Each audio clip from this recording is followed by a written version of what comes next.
This story is about a lone adventurer who had broken the taboo, and then a man bit into a piece of meat with everything. It was the flesh of a demonic creature that was lying on the ground. The creature had horns, and by the way, one of those horns was broken on the ground. That man had a broken arm, and he was visibly weakened on top of that demonic creature, until suddenly, the huge gash behind his back and his broken arm began to glow. And then, the system father shows that the roar skill has been acquired, and the battle axe skill has also been acquired, and the man begins to feel immense energy in his body. A diary of a certain nobleman once said that deposing monsters is taboo in this world, and suddenly several bizarre creatures began to appear in front of the man. That simple glow that was coming out of the huge cut on the boy's back and arm showed that he was regenerating at that moment. For a human to eat a monster means that he wants to get its evil essence. The first symptom that appears is absorbing it. It's a feeling of euphoria that can't be expressed in mere words, accompanying and strengthening the whole body. The second symptom is severe headaches and nausea, as well as intoxication. And the third symptom is a sudden death. And at that moment, the man with the axe in his hand said that when he got out of there, for those people, he would have his revenge. But if, after the two symptoms, the third doesn't work the way it should, humans who eat monsters can simply turn into monsters too, after consuming the essence of evil. And that's what that man is doing. Until the system panel shows that he has gained a skill called evaluation, he has also received two other skills, called echolocation and absorb. And that man keeps eating the monsters. He gains a skill called increased agility and a skill called lightning cloak as well. And there was a big snake right in front of him, but it quickly tried to attack him, and he managed to defend himself. And then, leaning on that snake's mouth with his axe, he uses a skill called the lightning cloak, until he receives an ability called poison mist. That man was very keen to get his revenge, so he eats a giant spider. So he gets the skill called web manipulation. Then he uses web manipulation against another creature. And after he has attacked all these creatures, he is quite out of breath. And with no strength left to even stand, he tells himself that maybe he'll make it back alive. Then he hears a noise, and he tells himself that it has to be a joke. There were several monsters in front of him, waiting to attack him with all their might. It was a real legion of monsters, and the protagonist thinks they're nothing but garbage. And he encourages himself, telling himself that he will definitely come back alive. The scene then shifts to Bologna, which is a town in the middle of very green and prosperous countryside, a territory with multiple dungeons, and among these dungeons, there is one called the Miasma dungeon. The air inside this dungeon continually degrades the status of the adventurers who visit it. The other adventurers hate this place, but the protagonist always visits,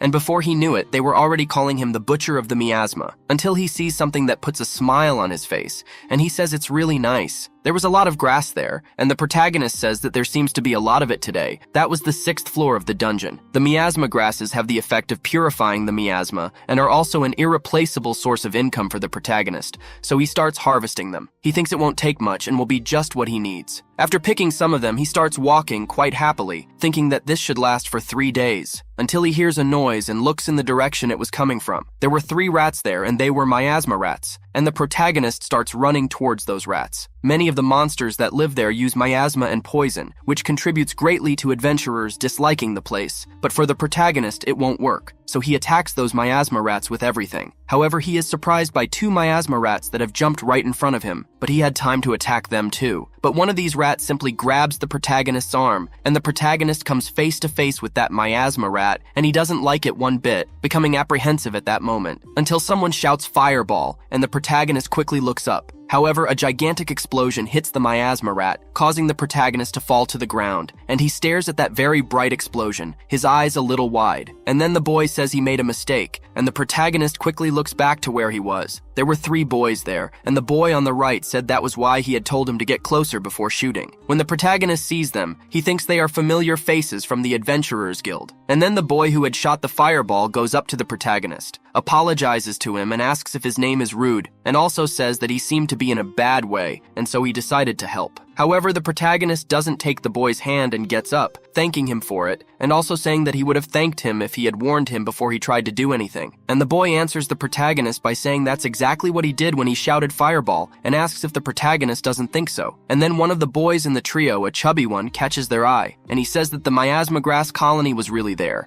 and he smiles as he says it. And the other 2 are very happy, saying that they've hit the jackpot, while the protagonist doesn't seem to like it at all. And then he asks that trio if they were following him to find his collection point. And the boy who had shot the fireball asks what the hell the protagonist is talking about. And he also says that they're just adventurers trying to make a living in a dungeon, and they just happen to bump into the protagonist after saving him. And as expected of the butcher of miasma, he can't even say thank you. And then the three of them stare at the protagonist, looking like they're about to do something, and the protagonist closes his eyes. And then he apologizes to them for having doubted them, and also thanks them for saving him. But as he said it, his hands were shaking with the force he was putting into them, because he didn't want to say it. Then the scene changes to the city of Bologna, and Rude has gone to the restaurant with a full belly, and he had been thrown to the ground with everything. And a bald man calls him a butcher of miasma, and comments that every time the protagonist enters the restaurant, his stench ends up ruining all their food. And the blonde guy comments that they're having to say something to the protagonist, as he seems to be too stupid not to have noticed yet. At this, the blonde boy continues,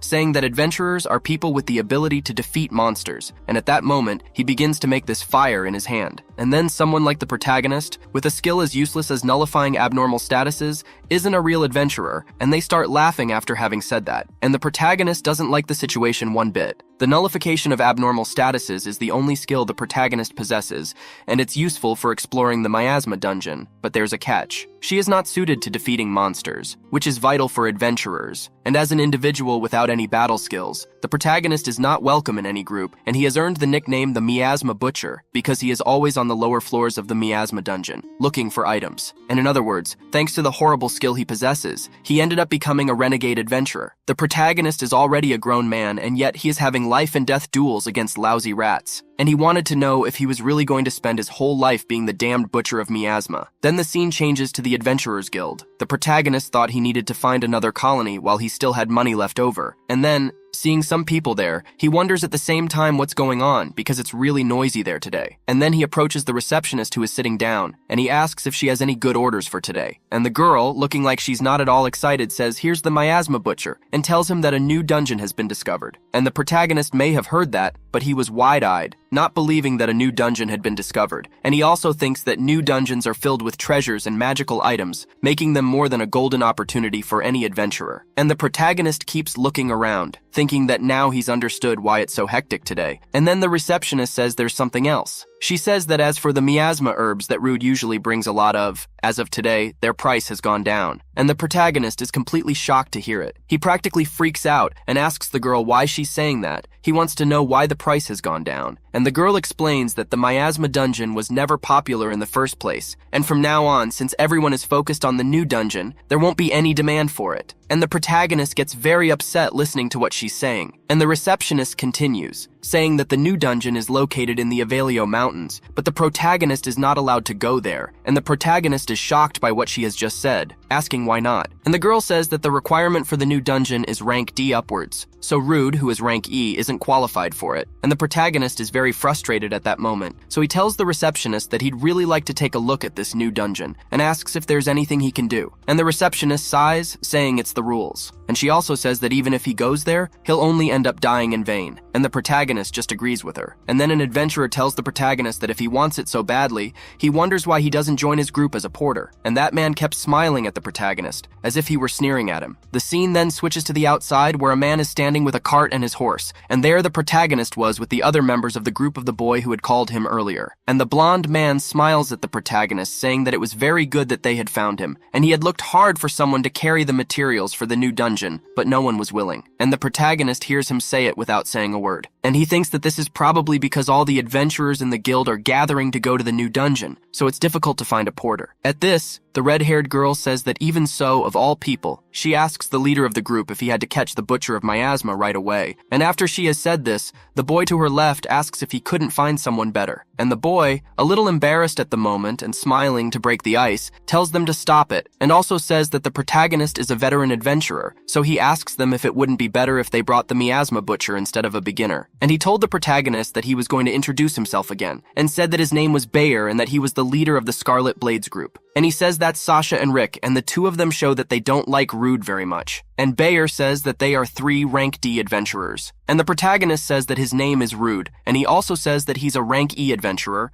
and he says that it's a pleasure to work with them. Bayer tells Rude that before they go in, he'd like to know more about the protagonist's status, and asks him if he'd mind showing his guild card, to which the protagonist replies that it's fine with him. Then he opens his guild card, and it shows that he is level 7 of the human race, his condition is normal, and he is rank E, and his statuses are that he has 22 HP, 18 strength, 16 endurance, 9 magic, 7 spirit, and 15 agility, and shows some skills. And Bayer said he understood, until he's a little surprised and asks the protagonist if he can use fire magic too, and the protagonist says yes, but explains that the power is too low to be used in battle, but it's a useful tool in dark places or for cooking. And Bayer starts laughing after he said that, and comments that he'll come in very handy, and they'll be relying on Rude, until the members of the Scarlet Blades get very excited, and the leader said that they had arrived, and the protagonist was happy too. And that was Yahello's dungeon, and they were standing in front of the door, celebrating wildly. And the red-haired girl, Sasha, asks if it doesn't look like they were the first to arrive, and Rick says they should start exploring soon. Suddenly the door starts to open, and the group of Scarlet Blades doesn't understand anything at that moment, and there were simply too many people in there, and they realize it's already full. And then they went to where there were a lot of herbs, and there were already a lot of people picking them too, so they decide to go to where the monsters are, and they realize that it's already full. They walk onto another spot and realize that there are already people there too, picking up the treasures. Sasha is very frustrated, and with her hands on her head, she shows her despair, saying that the dungeon is simply full of adventurers everywhere. And Bayer, visibly frustrated, comments that they seem to have explored the entire second floor, and Sasha gets very angry, saying that they didn't get first, and Rick says that she had sung victory before the hour. And then Rick, trying to encourage his companions, says that they just need to go further,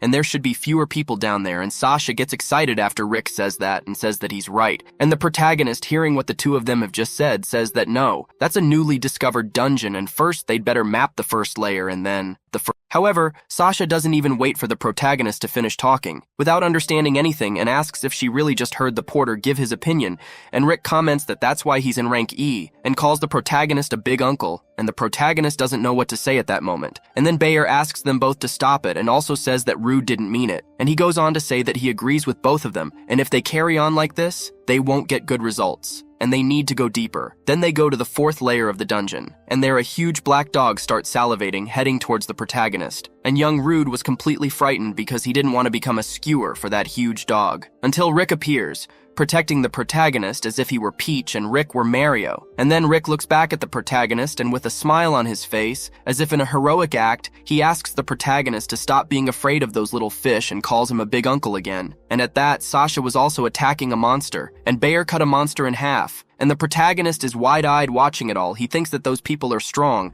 and he's very ill, holding his axe and shaking a lot. He thinks he can't even move for fear of it, and he's very frustrated about it. And with that, Bayer knocked another monster to the ground, and he sighed at that because it was getting a bit tiresome. And then Sasha and Rick sit down, and she, very enthusiastic, says that in the end, they were right to go further, and she thinks it's very good without the other groups around. Bayer says that the monsters there aren't very strong and that they've found some treasures. And then Rick shouts out the protagonist's name, telling him to collect the materials from the monsters he had defeated as well. And Rude replies to Rick, saying that he can't collect the materials from those monsters because they're too damaged and the magic stones have probably been smashed together. And Rick asks if they don't have any and tells Rude to stop being lazy, calling him the Butcher of Miasma. And the protagonist snaps his mouth, showing his displeasure. And at that, he remembers well when Rick had saved him, and with his hand shaking very hard, from the rage he's feeling at that moment, he says it's okay and he'll collect. And at that, he stares at that creature on the ground, with a lot of blood around it. He wonders a bit about that creature. He thinks that the monster has been completely shredded, and the viscera and blood are stinking a lot. And at the same time, he wonders if that damned thing had to go that far. And then the protagonist activates his firepower in his hands. He thinks and at the same time wonders if perhaps it would be easier if he burned a little. And Rick starts laughing, saying that the big uncle has started to burn the monster, and tells the others to look. He asks what Rude was going to do and also asks if he's going to eat. And Rick continues,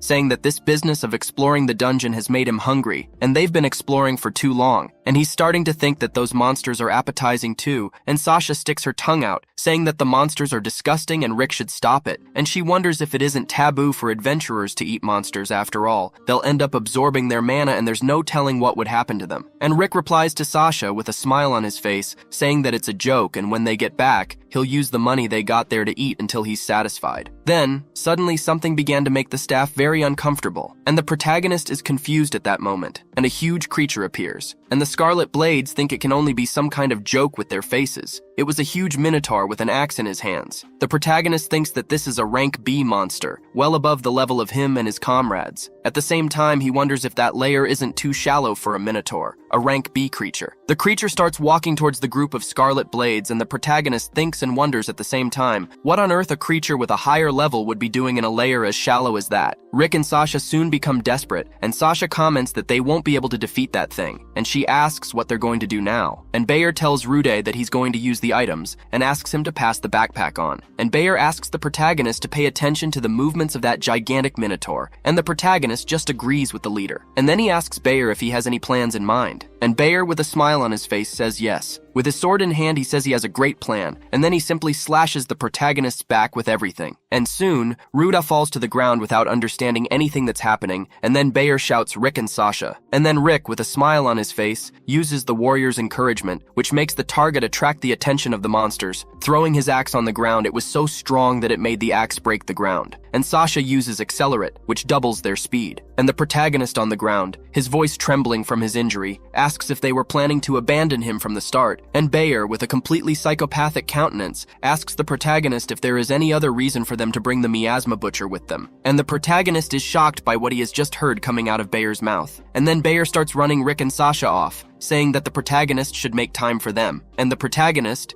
very angry while he was on the ground, said that they were nothing but bastards, and then he gets down on his knees in front of that huge minotaur, and his eyes showed his fear, while the minotaur let the hot air out of his nostrils. And then he quickly launches an attack where the protagonist is, breaking the ground into several pieces with a single blow, but he doesn't hit the protagonist. And the protagonist was on the ground, but he's happy. With a smile on his face, he says that he managed to dodge the minotaur's blow. However, he sees that he doesn't have much to celebrate. He thinks that the end of the line for him was at that moment, and the minotaur rushes towards the protagonist, and he hits poor Rude with everything using his shoulder, making the protagonist hit the wall with everything. The protagonist feels an absurd pain, making his eyes go wide. Suddenly the ground began to give way, and the protagonist began to fall with the minotaur, and the minotaur is surprised to see this happening, and in the middle of the fall, the protagonist simply fainted. After a while, he wakes up, but he's very confused. He thinks and at the same time wonders if he's alive, and then he looks away, and he realized something. The protagonist had fallen on top of the minotaur, cushioning his fall and not letting him die. The protagonist thinks he still has a big problem, but he doesn't have much time. Even if no more monsters appear, he believes he will die of bleeding or smoking before his body has a chance to recover. And he was feeling hungry at that moment, and he wanted something to eat. He was really weak on top of that minotaur, until they think of something. And then he starts laughing, asking himself what the hell he's thinking right now.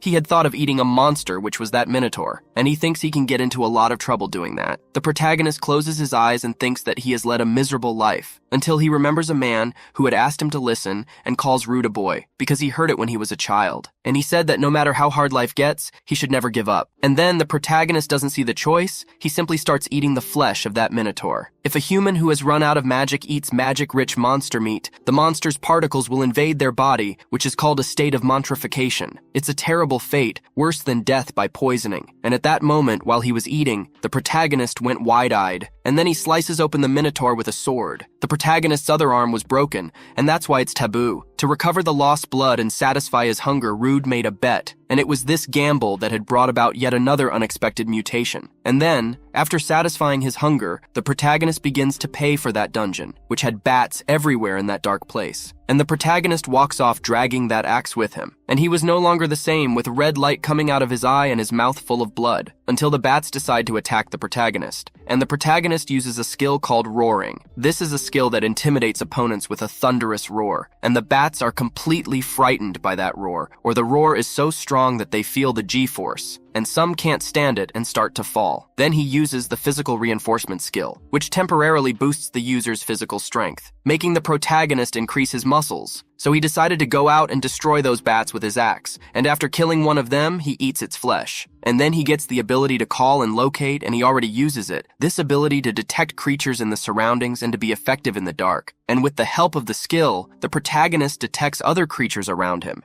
And he tells himself that the creatures are coming in hordes, and he was thinking about what he should do at that moment. And then he shouts, asking who's going to eat whom, and then the protagonist simply cuts two monsters in half, and he thinks that the axe fits perfectly in his hand, and he can sense monsters without using magic to look for them, and he keeps destroying more monsters, and I ate them too. and the protagonist thinks that every time he devours a monster, he feels the power coursing through his body. And just seeing that horde of monsters there makes the protagonist smile. And then he walks into a door. When he enters, he sees something brightly lit and he is stunned. The protagonist's mouth drops open and his eyes go wide. He drops the axe. And then, with a smile on his face, Rude told himself that he had made it back. And overwhelmed by happiness, he shouts with great enthusiasm that he has managed to survive. In fact, he thought it was the end of the line. Then the scene changes to the Adventurers Guild. And there were several people who seemed to be apprehensive at that moment, as if news had come through that had made everyone there worried. And there was an old man with white hair standing in front of everyone. And the old man says that after hearing their report, he gathered all the adventurers who were in the dungeon, except for Ruda, who was with the group of Scarlet Blades. That old man is the master of the Bologna Guild. His name is Lankars. And Bayer says that yes, as soon as they found a minotaur on the 4th floor, he was killed before they had any chance of protecting him, and he also says that they should have at least noticed the minotaur's presence before. He said this with his hands shaking, being a good actor, but he was completely Machiavellian and a liar. And Sasha starts to cry. Rick also pretends to be sad, and Lankar says he understands the situation, and he also says that from now on, it's forbidden to enter that dungeon. And the receptionist was a bit upset knowing that the protagonist had died, but she had kind of seen it coming. Suddenly, someone opened the door, leaving the receptionist open-mouthed and wide-eyed because she couldn't believe it. The protagonist was walking through that door, and everyone whispered, wondering if that was the butcher of the miasma. After all, they had just said that he had died, and everyone was in a state of doubt at that moment. And Bayer is completely stunned, witnessing Rude walking around in the flesh. Sasha and Rick break out in a cold sweat. Even Lankars himself is impressed by what he's seeing. And then Bayer takes Rude in his arms, shouting his name and saying that he's alive, pretending as usual. Then he gets close to the protagonist's ear and says that if the protagonist says anything, he'll kill him. And Rick approaches Rudy and asks if he's hurt, and Sasha,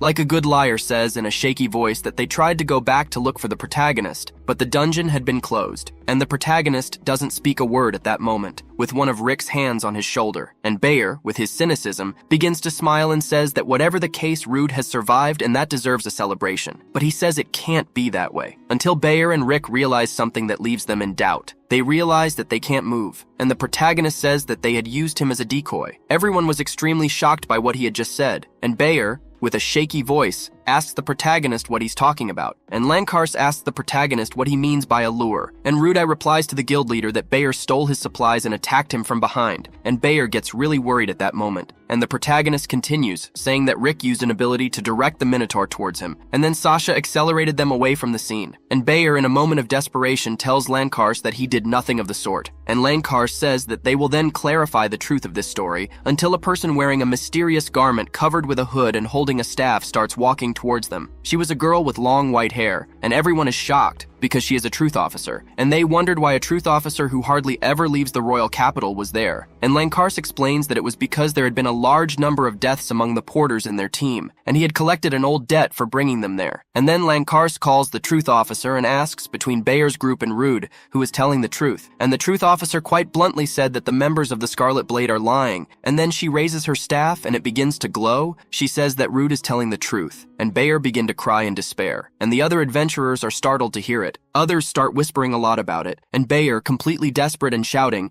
asks how he knows, pointing at the protagonist. And Master Lankars explains that the skill of truth is a skill that is impossible to acquire after reaching adulthood, and its effectiveness rivals that of unique skills. Lies will not pass the skill of truth. He asks what would be more reliable than the words of someone who has sworn to dedicate all his power to the nation. And Bayer breaks out in a cold sweat at that moment, and Master Lankars and his comrades are taboo for adventurers. Not only that, but they had also wounded their comrade and used him as a decoy, even while investigating the other crimes. The Master thinks that this is enough to revoke the adventurer licenses of Sasha, Rick, and Bayer, and they would be reduced to slaves. And Sasha starts screaming, denying it to herself. She puts her hands on her head and can't believe it. And Rick, now crying, says that this can only be a joke. And Bayer says that he would never have imagined that someone like him would become a slave. And completely furious, he thinks that if it hadn't been for them, none of this would have happened. And then he simply stands up using his sword to attack the staff. but everyone is on alert at that moment, and Bayer was aiming for the truth officer. But the protagonist simply appears in front of the girl and strikes his sword with Bayer's sword. And Rude tells Bayer in a very threatening tone that he shouldn't dare touch the truth officer. And Bayer is very angry about it. But before he can react, he's hit with a juice that knocks out one of his teeth. The protagonist's punch was so hard that Bayer flew out of the room, to the point of breaking the wall he hit, and Sasha and Rick are quite frightened at that moment, as they had previously sneered at the protagonist. And the protagonist doesn't think that was nice. The scene then switches to the Adventurers Guild, in the drawing room, and Lankars is sitting with the protagonist and the receptionist, and he apologizes to Rude for disturbing him and also says that he must be tired. But the protagonist brushes off the guildmaster's concern, saying that he was fine and wanted to talk about something more important, which was the members of that group. And the guildmaster says that the 3 of them have been caught by the guild team and will now be interrogated. And if it is confirmed that they are recurring criminals who have used porters as decoys, the members of the Skalart Blade will lose their adventurer poses and qualifications and be reduced to lowly slaves. But since Bayer went so far as to try to kill a truth officer, it is likely that he will never be seen again, and Lankarsi would like to return to the subject. The old man said that they had lost the rights to the profit they had made on the dungeon, in which case it was Rude who should receive it, and he says that there are about 200,000 Regan in that bag, and he asked the protagonist to please accept it, and the young protagonist is impressed looking at that bag. The protagonist then leaves the drawing room, but still stares at that bag. He thinks that this will cover some of his expenses, and he is so happy that his cheeks cry as he hugs the bag of money. He also thinks that it would take a long time to collect this amount, even if he collected grams of miasma every day. And he never imagined that he could make so much money being an adventurer, and he began to look around. Looking at the other adventurers, he thinks they've stopped insulting him because they saw what happened earlier, but that doesn't mean they'll be kind to him. And he thinks that if he stands out even more, he thinks they'll start to suspect his status evolution, and now he thought he was going to keep trying his luck in the miasma dungeon, just like before. And he tries to encourage himself. He thinks he's had enough of negativity. He thinks he's finally got some nice money and he'll be able to get equipment and eat whatever he wants. First of all, Rude goes to take a look at the hardware store, until something catches his eye and he wonders if it's a magic bag, and he tells himself that maybe he'll get something to eat too. Then the scene changes to the next day, and there was the protagonist again. He would attack a miasma rat with everything, and he thinks he would never have imagined that he could defeat them so easily, and he would probably have been running away from those 5 yesterday. And then he uses a skill called analysis, and look directly at the mouse, and then he takes all his information. The miasma rat is level 9, part of the Faraka tribe race, and its status is dead, and the rat's ability is miasma. And the protagonist remembers well when he ate a certain monster, and thinks that the ability he got from eating that monster can even be used on bodies. And he thinks about the fact that the miasma rats are level 9, and thinking about it, they wondered how much his status had increased.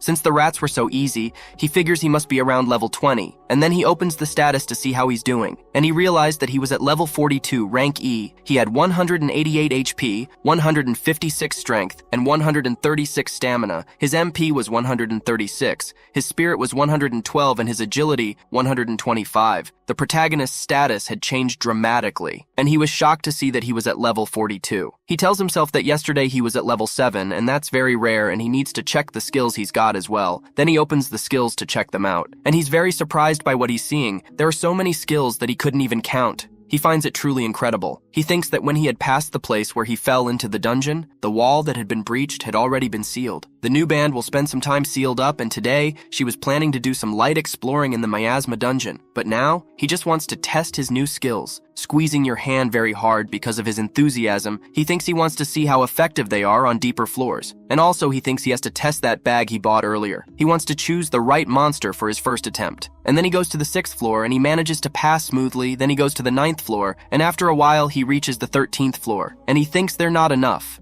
and he needs to dig a little deeper to find worthy prey, until Rude simply arrives on the 24th floor, and there was a creature that looked more like a humanoid lizard, and the protagonist is hidden off to the side, and he decides to use analysis. And skill brings her the information that that creature is a lizard soldier and is level 25, and he is part of the dragon tribe race. And his skills are one-handed fencing, shield techniques, and resistance to miasma, but she is average, and the protagonist wonders about that. He knows that lizard soldiers used to fight in groups, but there's only one there, and if it's a lizard, he thinks it might be worth a try. Then they quickly leap towards that lizard, attacking his arm with her sword. He thinks it's no bad thing, as the lizard had managed not to take that much damage, but he says he won't miss the next attack. However, to his surprise, the lizard soldier simply starts running, leaving the protagonist at a loss. Rude thinks and at the same time wonders if he was running away, and he shouts for the lizard soldier to wait a bit until he sees something that catches his eye. It was a dead end. And he tells that lizard soldier that he won't be able to escape now. However, the I'm from the lizard side doesn't seem the least bit intimidated, and so the protagonist doesn't take it lying down. The lizard soldier stares at him, and the protagonist realizes that he has actually fallen into a trap, and now the protagonist thinks he's been wronged because he's been surrounded. Even with the difference in level, he thinks the situation is extremely bad. And suddenly the lizard soldier tries to attack the protagonist, who quickly dodges the attack, and he thinks that in that case, he should take them down one by one, and then he advances on one of the lizard soldiers, and he ends up knocking that creature down, and then he thinks he'll be done with it soon. And just as he was about to hit that lizard soldier, the other lizard soldier appears and defends his comrade who is lying on the ground, and the protagonist doesn't understand anything that has just happened. A lizard soldier tries to attack him, but he manages to dodge, leaving the lizard soldier completely angry at that moment. And the protagonist tells the creature that it has passed close by, and seeing that there were a lot of lizard soldiers there, he asks how many more of them are going to show up. He thinks that even if those monsters are good at teamwork, he wonders how they could use such ambush tactics and coordinate their movements, until he thought no, before they started to coordinate, he had heard a high-pitched sound and that was probably their leader. Then he uses his analytical skills and sees a lizard soldier in front of him of a different color. The protagonist's skills show that he was the lizard general. He's level 32, and he's quite strong. His skills are one-handed fencing, shield techniques, miasma resistance, and command. And the protagonist thinks he's finally found him, with a smile on his face. At the same time, he wonders if he has already found the leader, and the lizard general makes a noise, and the lizard soldiers respond as if they were vibrating in the fight. Then 3 lizard soldiers advance towards the protagonist, but he's not going to let this go to waste and uses the skill called physical reinforcement.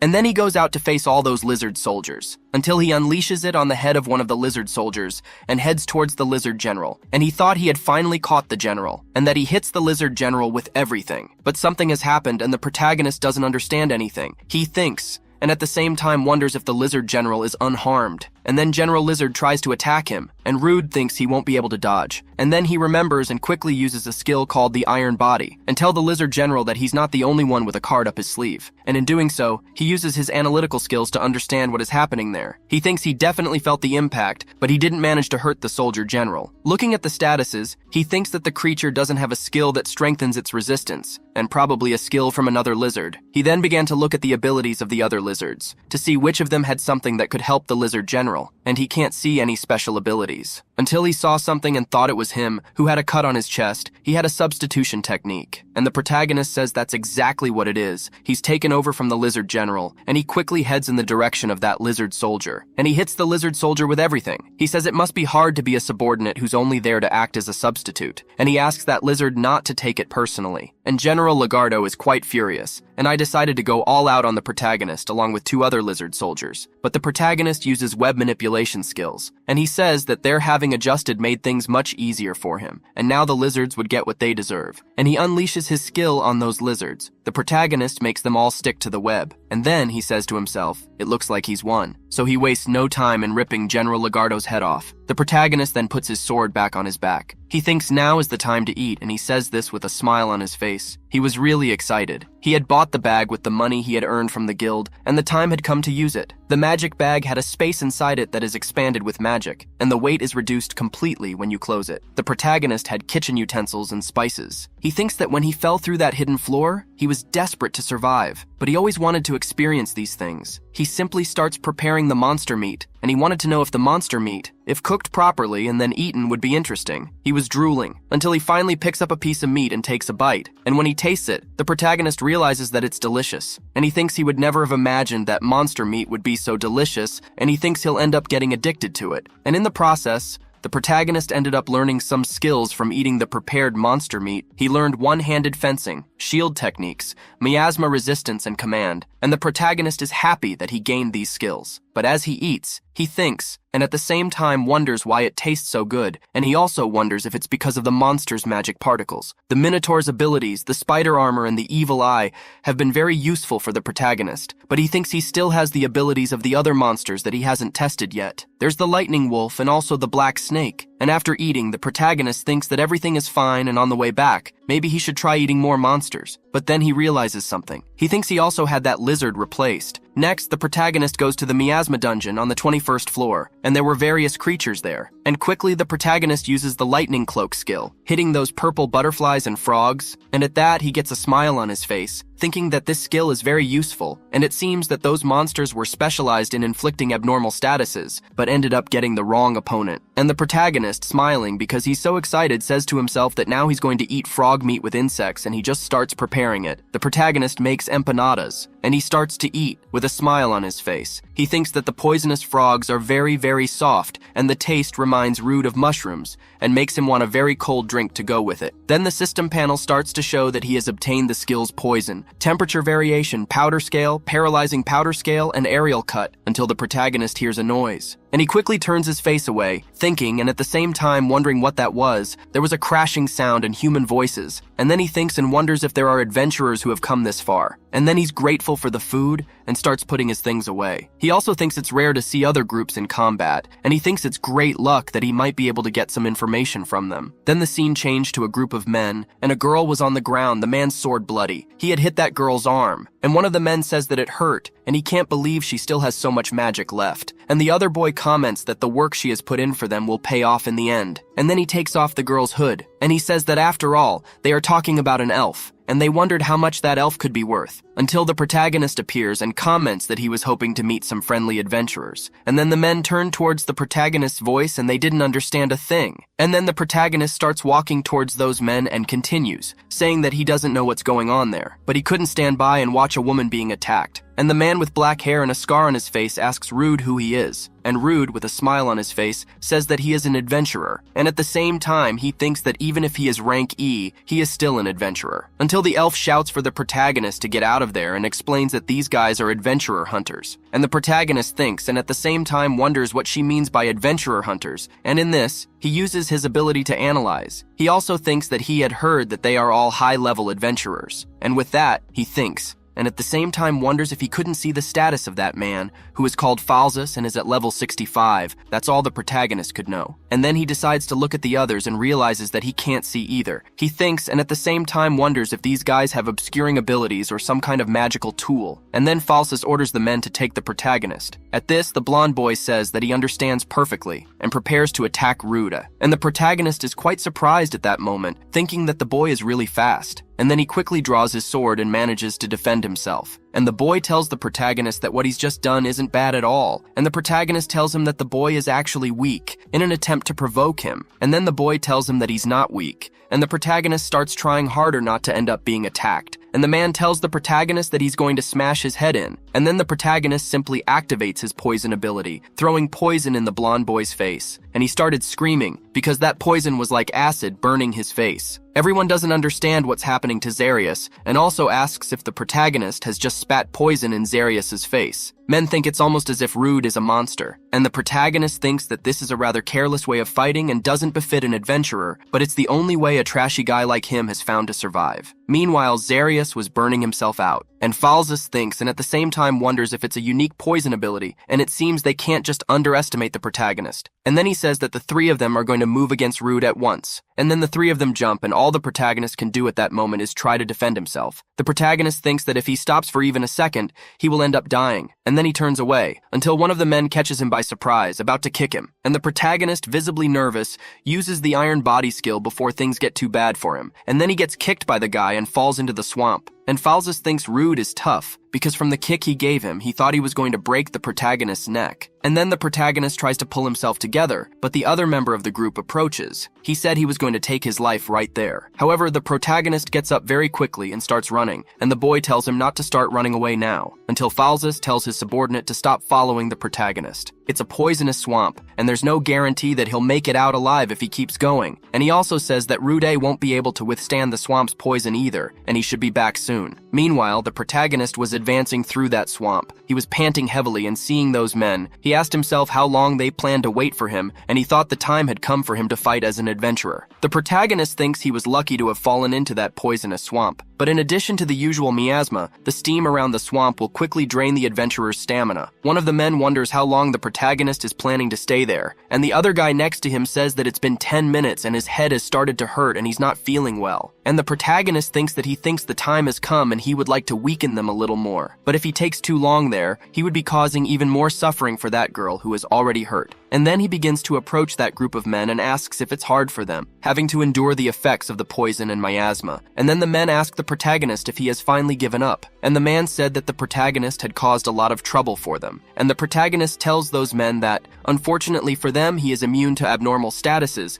so he doesn't understand how much they are suffering at that moment. And then Falsus thinks, and at the same time wonders if that guy has the ability to nullify abnormal statuses. He can't believe it, and he thinks that the protagonist just tricked them. And then he shouts, telling his men to advance on the protagonist and kill him immediately. And one of the men clashed swords with the protagonist, who was smiling at the moment, and the masked man became a little suspicious at that moment. As he smiled, he told the man that the swamp's poison gradually drained their stamina, and the miasma accumulated in their bodies, lowering their status as well, until something catches his eye. One of the men lunges at him, and he uses the iron body skill, and the boy manages to hit his rib, but nothing happens because the skill was already active. And the man doesn't understand anything, because he hasn't harmed the protagonist at all. The protagonist then uses his lightning cloak ability to shock the men standing near him. The shock was so strong that he barbecued the guys. And before he falls, the long-haired subordinate calls the protagonist a bastard. And then the protagonist simply uses a skill called aerial cutting, making the blood of that long-haired man fly everywhere. At this, Falsus is shocked, wondering about the poison body, the lightning cloak, and even the aerial cut. He wonders why a human has the abilities of monsters. And then the protagonist approaches him, saying that it doesn't matter. And in this, as they fight, clashing their swords, Falsus thinks that even though he is usually superior in hand-to-hand combat against humans due to the miasma, he was losing. However, he gets extremely angry at the thought of this and uses his agility boosting skill because he doesn't want to imagine that he could lose to Rude. And when he goes to attack the protagonist, he uses physical reinforcement to be able to do something about Falsus,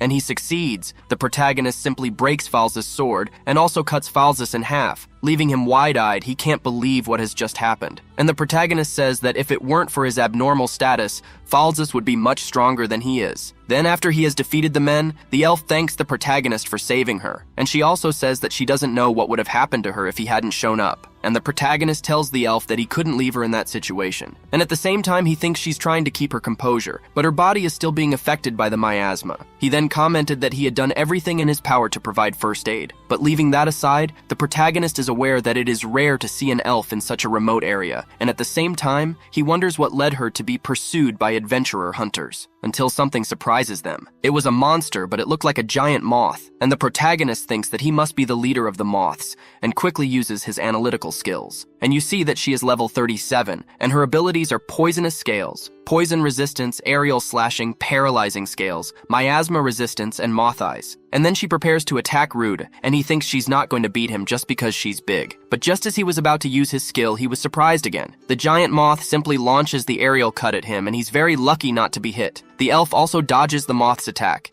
and the protagonist looks back and asks Elpha if she's alright, and Elpha says yes. And then the protagonist calls the moth a cursed thing and says that it scared the hell out of him, so he thinks he should give it back. He asks that flying creature if it thinks flying away will get it out of his reach. And then he uses the same skill that the moth had used, the skill called aerial cutting, and he hits that moth straight on. She gets very angry and then uses the paralyzing scales on the protagonist, and he comments that it's a shame because paralysis doesn't work on him, until he realized something. The moth had launched its ability to reach the elf as well, and then, with her staff in hand, the elf begins to prepare a skill, and then she launches a very strong green gale. And the protagonist was stunned to see it, wide-eyed. He recognized that it was wind magic and that it was what was expected of an elf. The protagonist wastes no time in plunging his sword into the huge moth's head, and then the elf asks the protagonist if he is immune to poison and paralysis, and also his abilities, which are almost like those of monsters. And the protagonist doesn't know what to say to that elf, he thinks, and at the same time wonders how he could explain it to her. Suddenly, the elf girl begins to feel pain, and soon she's on the ground, and the protagonist asks if she's been hit by the paralyzing scales, and the elf answers Rude, saying no, and it was something else. And then the elf continues,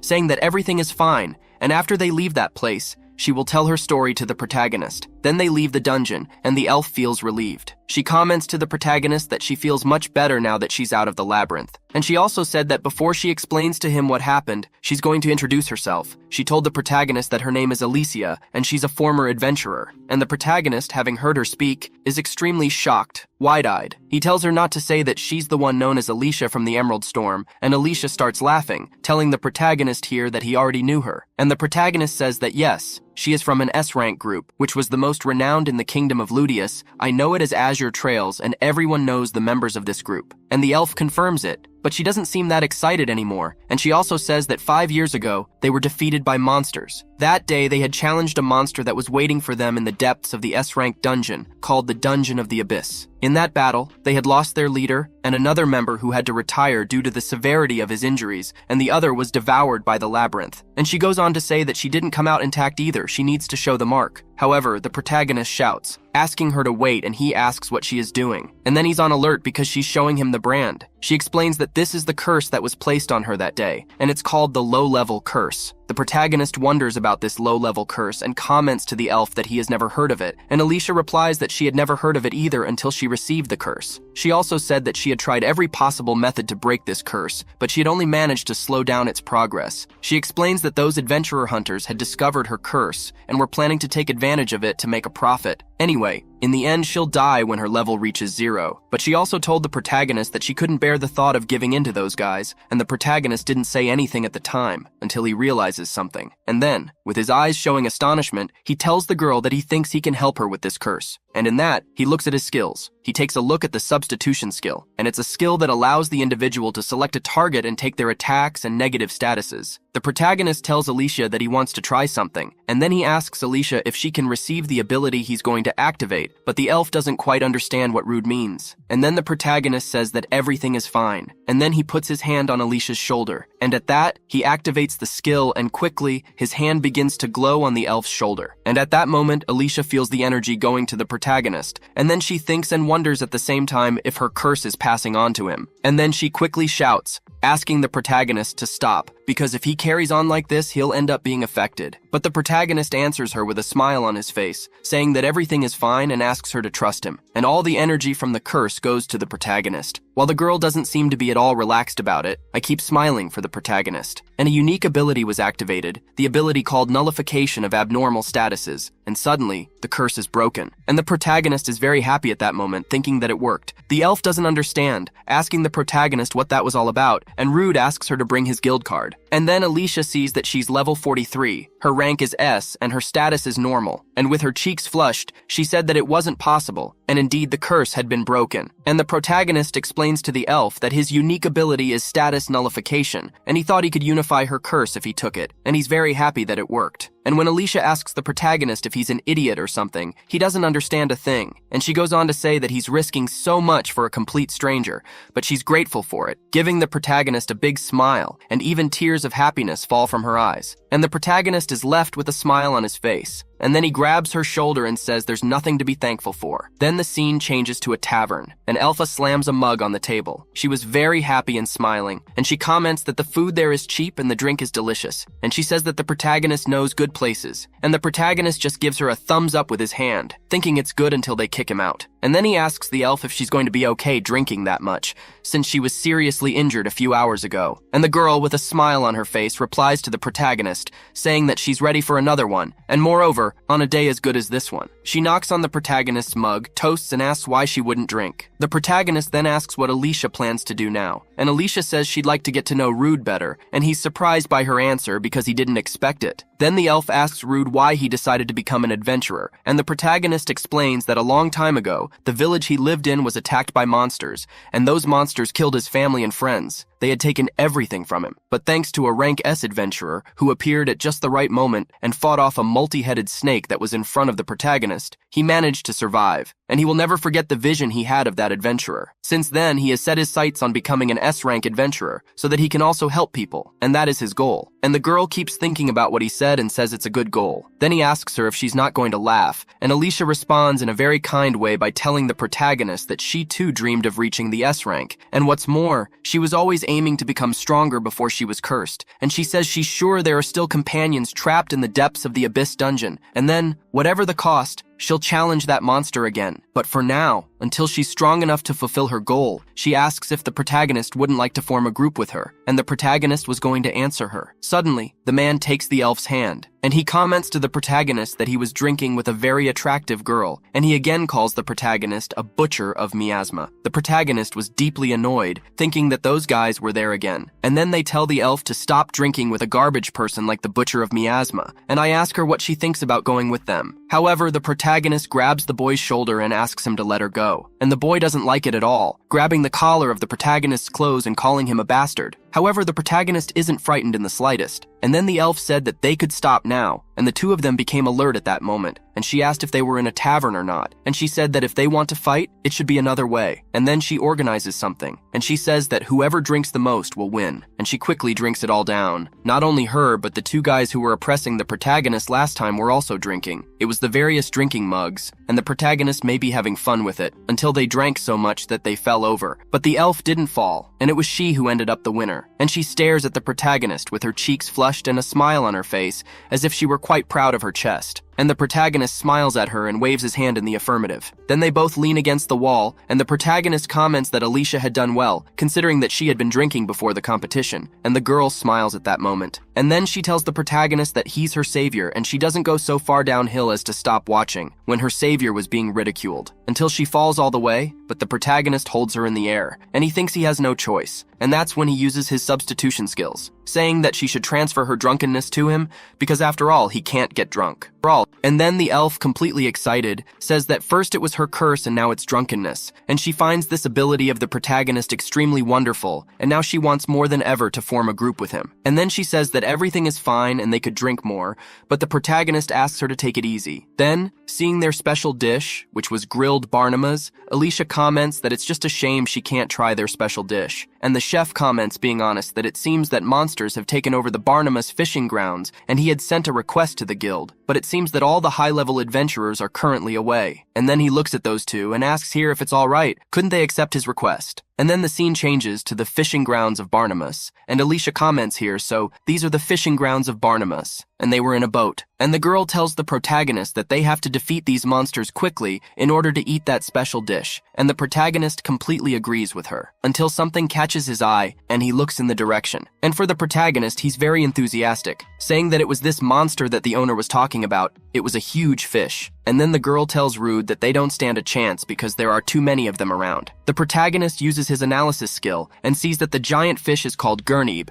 and he is at level 23, and the fish is strong with skill calls, high-speed swimming, water bullets, and sniper. And then one of the fish shoots, but the protagonist simply defends himself with his sword. But several fish start to pull away. It makes the protagonist's life a little more difficult, but even so, he manages to defend himself. And he thinks it's one after the other, and he doesn't think he'll be able to avoid them by using too little space for support, and he thinks that's how it is, so he throws himself into the water. The girl is surprised by what he has just done, and the protagonist was now submerged in the water, next to those giant fish. And he thinks he's there, mentally calling the fish little fish, and he had a smile on his face. He was feeling confident, and the fish quickly moved towards him. But quickly, the protagonist activates his ability called Lightning Cloak, causing those fish to be electrocuted, and then it goes to the surface to breathe. And the girl shouts the protagonist's name and he tells her he's fine. And at the same time, he thinks there are still a few left. The Gurnibs are there in the background, he thinks, and at the same time wonders why they aren't attacking, and he also wonders if they were being cautious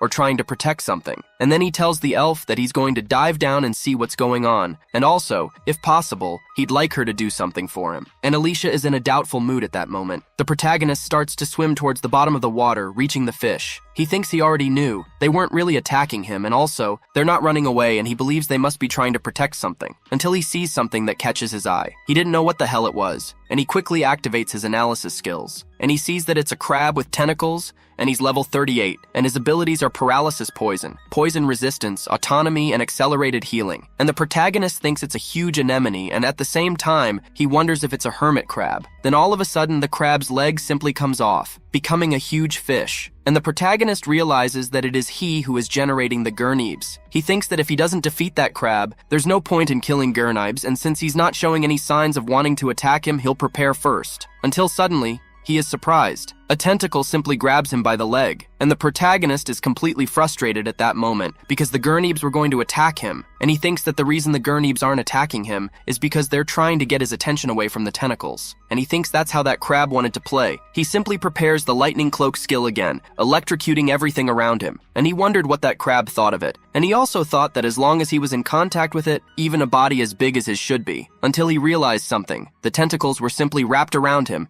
and had no connection to any body, and the protagonist thinks that this is the skill of autonomy. He had immediately cut off his tentacles as soon as he was struck by the lightning to avoid a fatal injury, and quickly that crab heads towards the protagonist, and the protagonist is frustrated because he's running out of air, and the protagonist relies on the elf. He pulls the rope, as if it were a kind of warning, and the girl thinks he should leave her to it, and she quickly uses her skill to pull the protagonist out, and there the protagonist was rising to the surface while those creatures tried to attack him, until he manages to reach the surface and starts coughing a lot. They end up in the middle of the sand. The protagonist is lying on the ground and the elf asks if he's alright, and the protagonist gets up and thanks Alicia, saying that she saved him, and he explains to the elf that there is a boss downstairs who is continuously producing Gurnibs, and this boss also has an accelerated healing ability, so he needs to hurry and get back. And Alicia comments that the monsters have a significant advantage underwater, and her magic won't be able to reach them either, and she asks the protagonist if he has any plans in mind, and Rude tells her that there's only one way. The protagonist thinks he needs to make a decision. Alyssa had told him about her curse and even wants to form a group with him, which is why, before she makes up her mind, he needs to reveal his secret. Then he asks her to please not tell anyone what he is about to show her. Then he goes into the water again, in the direction of that crab. He uses high-speed swimming skills, and then the Gurnibs try to attack him. However, he destroys them all at once, with the aim of reaching that huge crab. Then suddenly he arrives at high speed and attacks that crab with all his might, and at that moment he uses a cloak of lightning, electrocuting the boss, and the protagonist stares at that creature for a moment, spraying blood into the water. And with that, the protagonist thinks that the fishing spot should be at peace again, but he believes that the problem now is Alicia. He thinks and at the same time wonders how she must be feeling after seeing him devour a monster, and also wonders what she will say when he returns. It then returns to the surface, and then he arrives a little crestfallen and starts walking towards the sand. The protagonist was apprehensive and the seawater was running down his face. He thinks, and at the same time wonders why he thought she would wait for him, and he thinks he was too hopeful again. The girl was gone, until he hears someone saying that he's been too long and he goes wide-eyed. She also comments that she can see that he hasn't been hurt, at which point she asks the protagonist if he has defeated the boss. And the protagonist, stammering a little, says yes, and the elf thanks God for that, and with a smile on her face she comments that she couldn't sit still and wait, so she starts collecting wood to make a fire, and it'll be good for drying his clothes, and asks if she's sure about it. Only the protagonist doesn't know what to say to her. He's simply surprised by it all, and then he asks her if it's really alright, and he says he meant after she saw him doing it. And Alicia answers the protagonist, saying that she was a little surprised, but the protagonist had trusted her enough to reveal his secret, and she said it with a smile on her face. She goes on to say that this made her happier than anything else,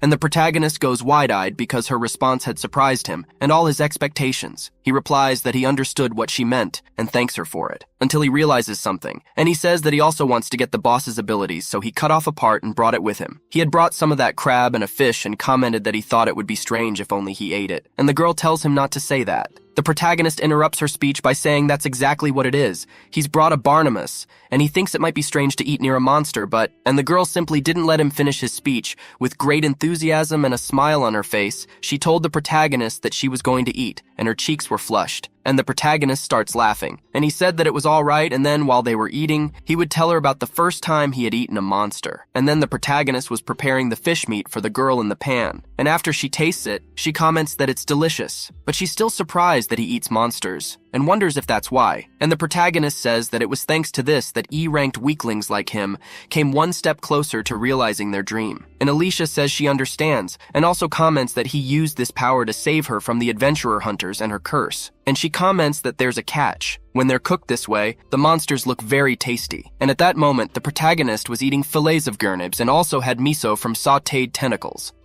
And the protagonist asks her if she doesn't think so, and says that monsters are surprisingly tasty. He also comments that he didn't need to eat any more Gurnibs, but he had to cook them the right way, and then he asks Alicia if she wants to taste them, and the girl comments that she can't know if she'll survive the symptoms, so she'd rather not, and then she continued, saying that everything was fine, and then she would ask again. The S-rank elf asks the protagonist protagonist if he wants to join her group. And the protagonist is silent for a moment, and without knowing how to say it, he asks Alicia if she doesn't have more powerful acquaintances than him for this. And the elf comments that it's been 5 years since she was cursed, and even if they didn't die in the labyrinth, considering the lifespan of humans, many must have retired by now. Also, most frontline adventurers have a few screws loose. And at that, the pot continues to burn and the elf continues, saying that no matter how powerful they are, she can't trust them with her back. And with a smile on her face, she says that she wants someone to go on adventures with her and that she can trust with her back. And she says that if it's rude, she thinks she can do it. And the protagonist closes his eyes, reflecting for a moment. And he says it's all right and that they're going to form a group. The scene then shifts to the Adventurers Guild, Bologna's division, and the elf was very enthusiastic, saying that they should then get ready for their group's first job. And the protagonist comments that although he doubts they'll get a good mission, with one of them being rank E, and the elf commented that he was right.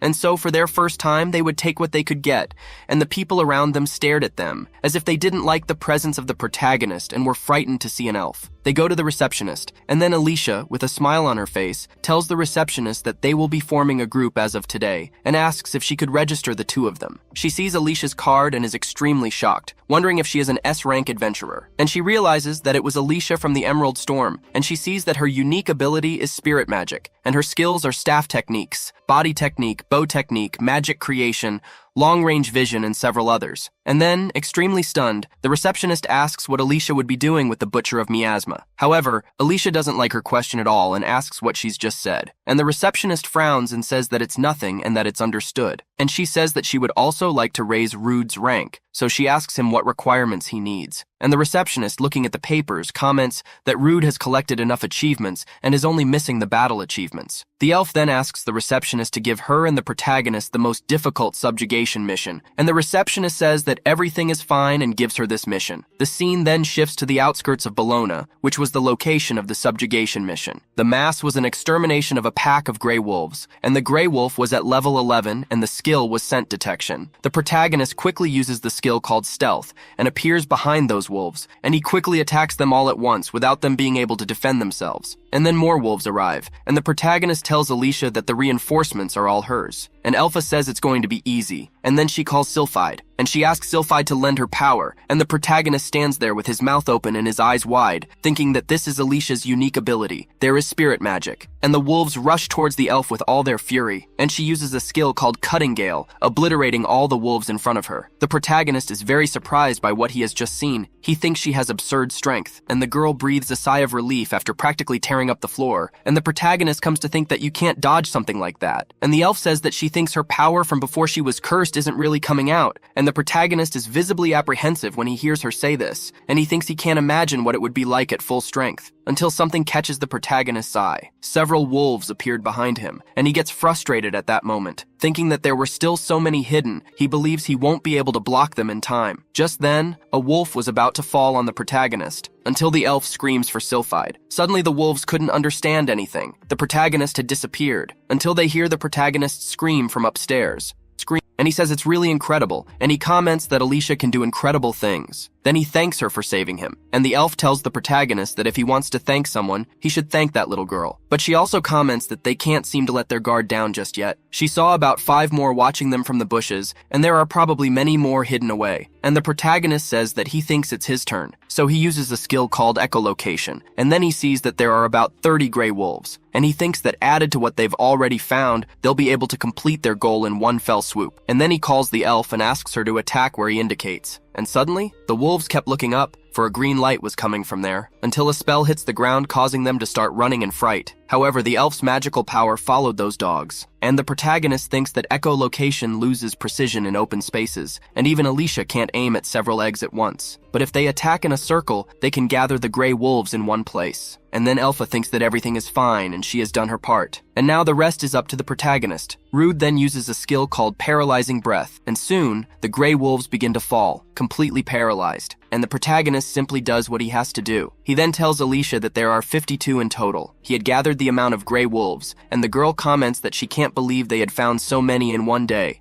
Protagonist comments that perhaps their numbers have really increased on a large scale, and then he asks her, by the way, what that spirit magic was that she had used earlier. And the girl, with a smile on her face, explains to the protagonist that she can use magic from spirits that exist in nature, and she says that that is the Sylphide. She said that spirits are usually everywhere, even if they're not visible. But in order to use their magic, you first have to use your own magic as compensation. Even with that, you can conjure an already powerful one using little MP, and as the protagonist had seen earlier, it manages to cause that phenomenon that allows them to float. And the protagonist, having heard her say that, comments that he's never heard of wind magic as strong as this, and Sylphide keeps pulling his hair until it starts to hurt, and he screams, asking her to stop, and Alicia comments that she had forgotten to tell him that Sylphide loves to get up to mischief, and the more he complains, the more she'll enjoy it. Then she says that it will be dark soon and they need to get back quickly, and Sylphide makes the protagonist float. And the elf says they're going to fly part of the way today. And while they were flying, the protagonist was saying how cool it was. And then he asks Alicia what other kinds of magic she can use. And the elf replies to the protagonist, saying that she specializes in water, ice, light, and earth magic, but she's no good with spirits of darkness and fire. And if a spirit doesn't have good compatibility with the individual, it will require a huge amount of magic, or maybe the spirit doesn't even lend its powers. And she comments that this shows that Sylphide liked him too. And the protagonist, almost crying, asks Alicia if Sylphide really liked him, because at that moment Sylphide was simply pulling his ear, and Alicia, laughing, says yes, until the protagonist looks ahead and sees something. Then he tells Alicia that there's smoke over there pointing in the direction, and he believes that there is a village in that direction, but in fact there was a gigantic goat, which had drunk a lot of juice and ended up catching shape, and it was on fire. The people in the area ran and screamed in desperation as the place was engulfed in flames, and that goat from hell who was causing all this. And there were some warriors who were quite scared and frustrated, and one of them wondered if the gray wolves weren't the only monsters in that area, and they wondered what the hell that bizarre creature was doing there. The men simply identify that creature as Baphomet, which means it was something from hell. It was from hell, but it was in shape anyway. It was more aesthetic than Chris Bumstead. And suddenly, Baphomet simply prepares a magic rune with his 2 fingers, and the 2 boys became desperate at that moment. And suddenly, a spear emerges from that rune, and Baphomet throws that spear of fire at those warriors, but just as they were about to be hit, something came along and defended them. He was the young protagonist, and he had the skill called the water bullet. Alicia quickly asks them if they're all right, and the 2, still not understanding, say yes and thank her for her help. And the elf tells them both that they will take care of that monster and asks them to turn the situation down for her.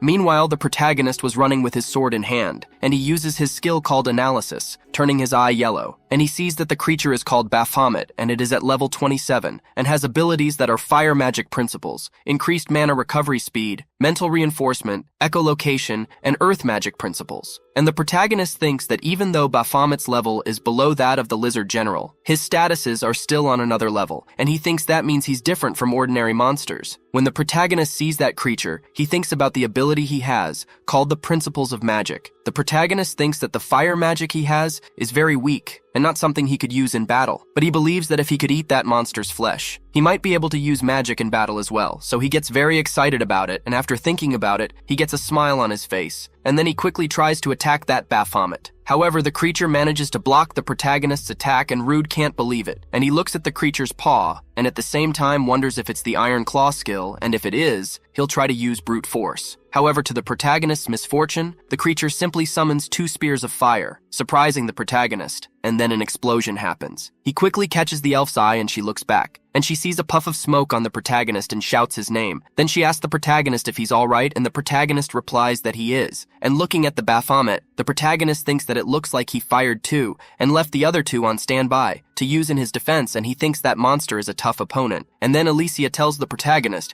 that it seems the monster has raised its guard, and they should exchange information while they still can, and it seems the villagers haven't evacuated yet. She had already asked the people they had met earlier to help evacuate, but she still wants to avoid collateral damage, and she won't be able to use powerful magic to defeat them all at once. And the protagonist thinks that Alicia must have run out of magic thanks to the previous fight and the trip they took, so they couldn't depend on her spirit magic, and the protagonist thinks he needs to do something, until the elf tells the protagonist to leave the magic to her and asks him to trust her, and the protagonist thinks that no matter what happens, he will keep going, and he runs towards that giant monster. And at that moment, the elf launched an attack, while the Baphomet launched another, and the protagonist was between these 2 abilities. And he thinks and wonders at the same time if she has cancelled out his magic with a spell of the opposite attribute of equivalent power. and Baphomet gets angry. The monster quickly uses an ability that makes several stones appear and throws them towards the protagonist, and Alicia says the time is now. And with that, the protagonist continued running towards Baphomet, while Alicia launched an attack as well. The stones began to break, and the protagonist thinks that they are now stone debris of the same mass,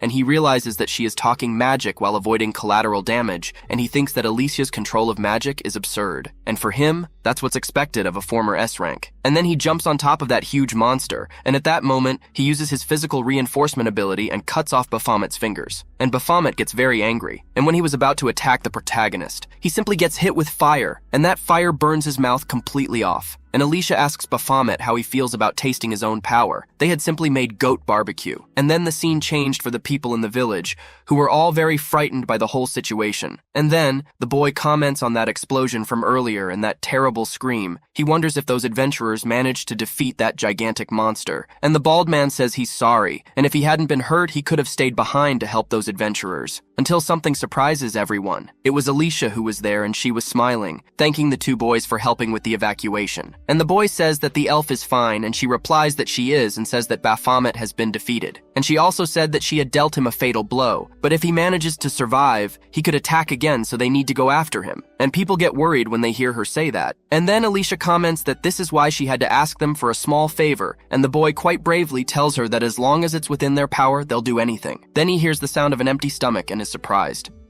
And the elf, visibly unpleased, says that if they have some food, she asks if they could share some with her as she was starving. The scene then switches to the forest on the outskirts of the village where the protagonist is sitting by the fire. Just then the elf arrives, telling him that she has returned, and the protagonist welcomes her back. Then he asks how the villagers are, and Alicia answers the protagonist, saying that it seems everyone has managed to evacuate thanks to those adventurers. And she says that she had told them that they would decide to go after Baphomet, so now they wouldn't suspect that the body had disappeared. And the protagonist apologizes for this and also thanks her for it. And he also says that it looks delicious and it shows the flesh of Baphomet. He says it's a Baphomet soup that was warm. He also says that all you have to do is add a little mugwort and ginger and it's ready. Then he tastes a piece. And he says it still tastes strongly of goat, but ignoring that, it's delicious for him. And he gets new abilities called Fire Magic Principle, Earth Magic Principle, Minor Mental Reinforcement, and Iron Claws. Alicia, watching the protagonist eating, says that it looks delicious, but watching someone eating a mano monster is a little strange for her, and the protagonist is a little put out at that moment, and he thinks she's right, and it's also a bit scary that he's used to it, until suddenly some creatures approach them, and they don't understand anything at that moment. The protagonist quickly uses his analysis skill, and sees that those monsters are called Stampig, and they are level 22, and their skill is Quick Step, and the elf says that they are Stampigs, and the protagonist asks her if she doesn't think there are too many monsters out there, and then he stands up saying that it's come to that. It's time to debut their combat magic, so they reach out to those creatures. But the monsters remain silent, and so does the elf. And the protagonist doesn't understand anything at that moment, until suddenly, the Stampigs start running towards the protagonist, using the Fast Pass skill, which increases speed rapidly when moving in a straight line for a certain distance. And the protagonist is a little frustrated at that moment. He narrowly manages to dodge, but the Stampig simply knocks over everything, including the meat that the protagonist had prepared. And Alicia tells the protagonist that she thought he would be able to use magic now. And she also says that she's low on magic now, so she won't be able to be much help. And the protagonist says that this is unforgivable, and Alicia doesn't understand what he means. The protagonist continues, saying that he drained the blood and removed all that filth. He wondered how long he must have spent doing that. He really wanted to taste that meat, so he did his best seasoning, and now the Stampigs will take responsibility for what they did. And then he shouts, saying that they're going to give him their meat.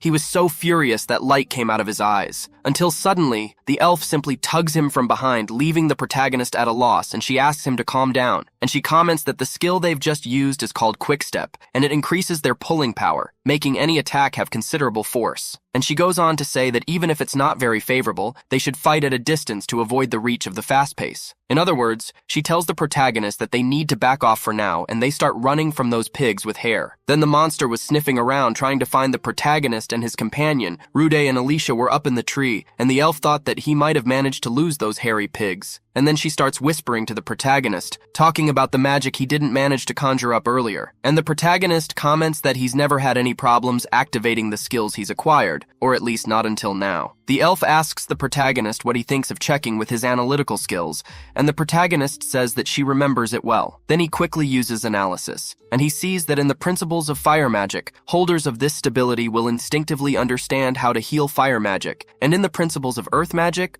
holders of stability will instinctively understand how to heal earth magic. And the protagonist is confused, telling the elf that she meant that he should understand instinctively. And Alicia thinks for a moment, and says that if he still can't use it, it can only mean that his brain is so limited that he can't understand magic. And the protagonist asks if she didn't think what she just said to him was cruel. And the elf continues, saying that even so, the protagonist can use fire magic, even if it's weak, so that's not a good explanation for why he can't use these spells. And she keeps trying to understand what's going on. He then tells the protagonist that perhaps, in order to use magic using monster abilities, the protagonist should learn how to manipulate mana. And the protagonist says that he completely understood what she meant, and says that it's not just about having magic, you also have to manipulate mana. The elf tells the protagonist that she doesn't know much about mana, but if it's like absorbing monster abilities, and the protagonist says he can try. And the protagonist thinks he should remember, it's like the time he ate the Minotaur. And he tries to remember that explosion of power, and he wanted to be able to materialize it outside his body. The elf is surprised by what she sees. The protagonist, on the other hand, had his eyes closed at the time, until he opens his eyes and is surprised. He simply had several fire runes on the ground, and with a smile on his face, he thought he had finally succeeded. As long as he can feel the mana, he can use it as if it were part of his body. And he points the finger at those stampigs. And the creatures don't understand anything, when suddenly, a huge flame reaches them, causing a huge explosion as it falls to the ground. The stampigs had gone to heaven, and the protagonist prepares a meal with the meat of those hairy pigs. Happily, he said he was going to try the ribs from the stampigs. And he apologizes to the elf for making her wait so long, and Alicia tells Rude not to worry, because she knows that this is something he needs to do, even though he's giving her a very annoyed expression. And then she comments that for him to use his magical abilities, he needs to use mana and not magic. And his mana doesn't seem to have been depleted by the attack earlier, so she thinks he can use it continuously. And the protagonist confirms it for her, saying that when he had felt his mana spreading through his body, he understood right away how to use his abilities. And if mana can replace magical power, then perhaps he can use it to strengthen his body and his weapons. Among adventurers, many decide to polish their magical abilities, and most use it in close-range combat. By circulating magical power through the body, your physical abilities are improved,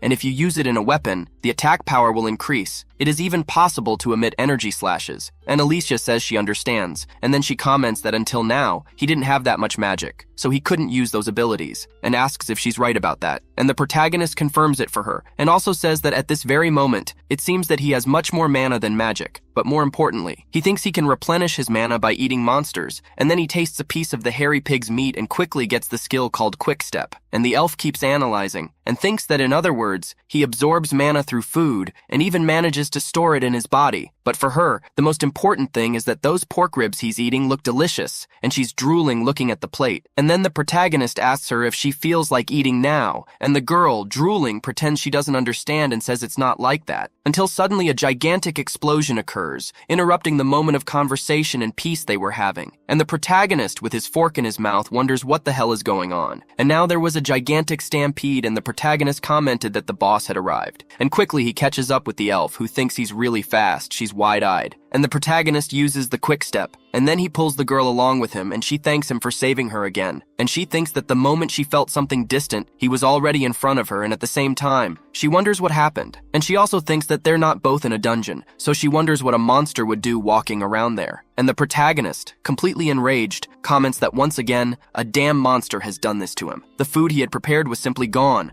all gone to waste. And then he shouts, completely furious, he just wanted them to stop getting in his way, until the elf asks the protagonist if he doesn't think that monster would make a good roast, and the protagonist replies that it wouldn't, because the boss has a skill called fire resistance, and he doesn't think it would roast even if they poured oil on its body. The protagonist's analysis skills showed that the monster, called King Stampig, was level 38 and had two abilities, Quick Step and Fire Resistance, and the protagonist thinks that King Stampig's statuses are also high. And then he uses the Earth Magic Principles skill, thinking that King Stampig only has the Quick Step and Fire Resistance. And then he tells King Stampig to prepare to feel the wrath of a glutton, and suddenly, a great hand of earth rises from the ground. But King Stampig breaks that earthen fist easily, leaving the protagonist wondering what happened, and also wondering if the hairy pig is simply made of iron. And then he gets hit hard by that King Stampig. The protagonist is thrown away and hits a tree with everything. The elf quickly calls out his name. Just then, King Stampig starts running towards her, and she wastes no time calling Sylphide. And then Sylphide hits King Stampig with her powers, drawing blood from the huge creature. And the elf was panting and thought that somehow she had managed to hit him, but he wasn't using any skills. His muscles and fur were too tough and thick, and whether it was earth magic or wind spirit, she thought she wouldn't have enough power to penetrate, until King Stampig starts running towards the elf again, and she gets a little apprehensive and thinks he's coming again, until suddenly King Stampig stops running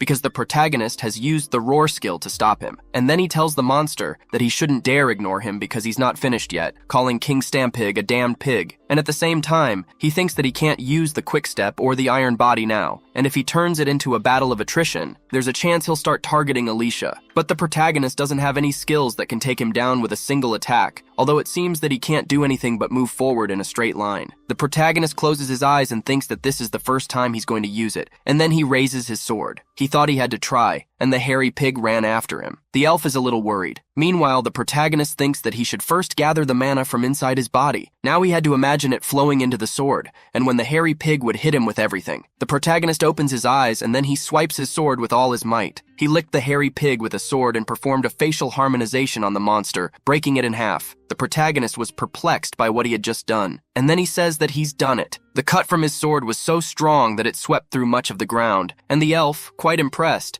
says that the protagonist used mana to strengthen his weapon, and without any practice. And the protagonist, with a smile on his face and feeling a little smug at that moment, tells Alicia that he tried it because he felt it would work and the mana should be leaking, so he thought it was a good time. Suddenly, while he was talking, his sword broke into several pieces, leaving the elf surprised. And the protagonist goes into shock. He's wide-eyed at the sight. He screams because he didn't want that to happen to his sword, and then he tells the elf that he's used that sword a lot, so he doesn't think there's much he can do about it. And Alicia tells Rude that it seems the sword couldn't handle the amount of mana that was put into it. Amar is practically an extension of the adventurer's body, so she's sure he's feeling the loss. And then the protagonist says that whatever the case, they should call it a day for today, and as for that Stampig King, he'll take some of his meat and have a meal in peace this time. The scene then switches to the miasma dungeon on the 7th layer. Those 3 boys the protagonist had met earlier were fighting miasma rats, and then one of them is relieved, sighing. He says that that was a superior species of miasma rat, and he thinks it's a tough opponent. At this, the other 2 comment that, even so, these miasma rats were no match for their teamwork,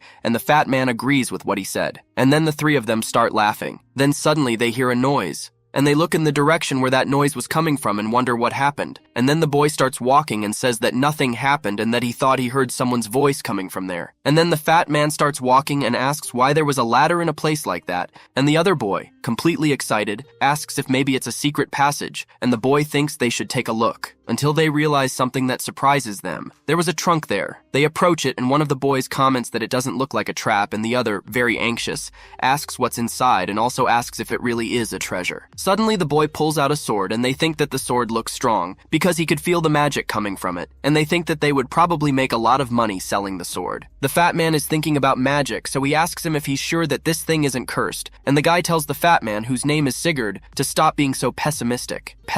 And he says that Sigurd must have thought that they hadn't seen the miasma butcher around for a while, and so they're suffering a lot because they haven't found any other way to make easy money. So this is a heaven-sent blessing to make up for his hard work. And the fat man Sigurd says that the boy is right, and the other boy, who had picked up the sword, comments that they had been adventuring late into the night too, so it had better be a blessing. And on that note, Sigurd says that speaking of the butcher of the miasma, he's heard that he's only been seeing one very attractive elf lately. And then the boy asks the other if they don't think the miasma butcher thinks he's a miasma butcher, and the boy comments that the next time they see the miasma butcher, they'd like to teach him a lesson, to put him in his place. And while the boys walked outside, the fat man kept looking at the trunk, while the sword darkly whispered for them to kill. The scene then shifts to the border town of Bologna, and then the protagonist remarked to the elf that about his new weapon, he had been thinking of getting some tips from the owner of a gun store he knew. Then he goes to a weapon store called the Miner's Sledgehammer, and the owner is called Duum, who is an old bearded man, and he was analyzing the protagonist's broken sword. And he comments that for a sword that he personally forged to have been broken like that, brute force alone wouldn't break it to that extent. And then he asks Rude if he had imbued that sword, and the elf,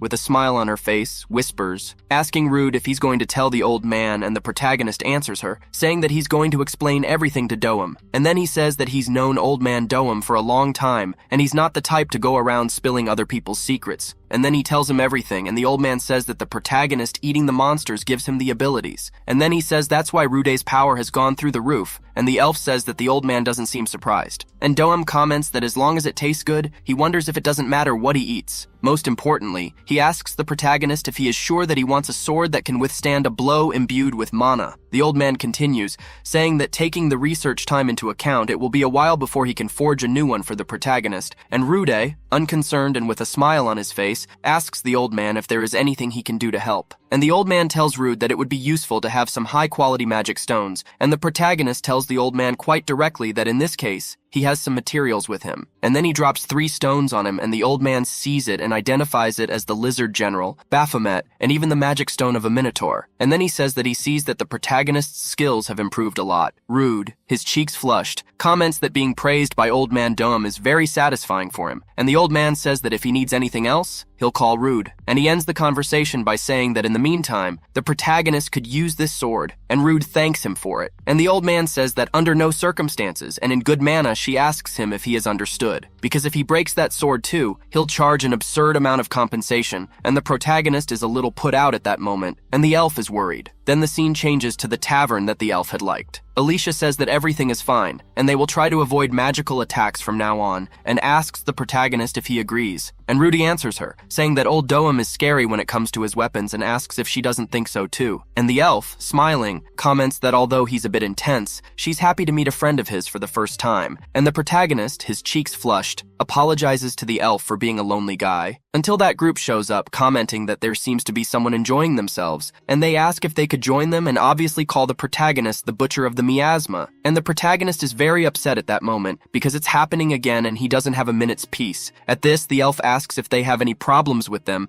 and if so, they would solve them with a drinking competition like the good adventurers they are. Then suddenly the boy called Rondo, who was carrying the sword, simply falls onto the table and everyone doesn't understand. They shout for Rondon and ask if he was drinking alone or something, until they realized that Rondo hadn't sold the sword and was holding it, and Rondo repeating the word kill several times, until he simply advances on his friend and gives him a brutal cut, and the fat man doesn't understand a thing, and quickly Rondo advances on the elf. However, an explosion occurs, as the protagonist quickly appears to defend his companion, and he comments that it doesn't look like this is going to end in a simple drunken binge. The fat man was shocked to see his friend injured, while the protagonist was thinking and at the same time wondering, what's wrong with Rondon? Then the men who were there started to get up from their chairs and asked what the hell Rondon thought he was doing in the middle of their celebration, and they shouted for him to get out of there, and then one of them grabs Rondon from behind. However, Rondon, completely dominated by the sword, attacks the man with everything, and then Alicia screams, calling for the manager, apologizing to him because she's going to have to destroy a wall, and she aims her staff and launches an attack at Rondon, which was strong enough to actually break the wall. And then the 3 of them stand outside, wondering at that moment what the hell just happened to that guy, until the elf is taken by surprise. For Rondon had gotten up as if nothing had happened. And then the protagonist asks the elf if she would hold him back, and the elf answers the protagonist, saying that an average adventurer shouldn't be standing after that. Suddenly, Rondon came out in a rage, saying he was going to kill them all, and the protagonist also runs towards Rondon, and he comments that this is a very bad thing indeed, while the elf tells the boy that if he can use more healing, she asks him to please take care of the wounded. Meanwhile, the protagonist was fighting the guy who was being sued by the sword, and then he uses his analytical skills and sees that Rondon was at level 22, and his status was madness, and the protagonist thinks he's gone into berserk mode. Compared to the usual Rondo, his statuses are incredibly high, until Alicia shouts for Rude and asks him to move to the side, and then the protagonist does as she says, and she says that this time she's going to go full force, launching her attack in the direction of that possessed man. And then the sword begins to absorb, and the elf was shocked to see that the sword had absorbed her power, until she gets a good look at the sword. He asks Rude to be careful, saying that it's a cursed sword, and the protagonist now understands everything and asks if he was getting stronger by absorbing magic. And then Rondon goes towards the protagonist to attack him again, but Rude simply defends himself. While he's defending himself, he thinks that Rondon is too strong, and then he starts to make an effort too, and then he slams his sword into the demon sword again. Then he makes a cut in Rondon's leg, until he noticed those red tentacles, they were closing the wound. The elf thought that if she tried to support the protagonist with magic,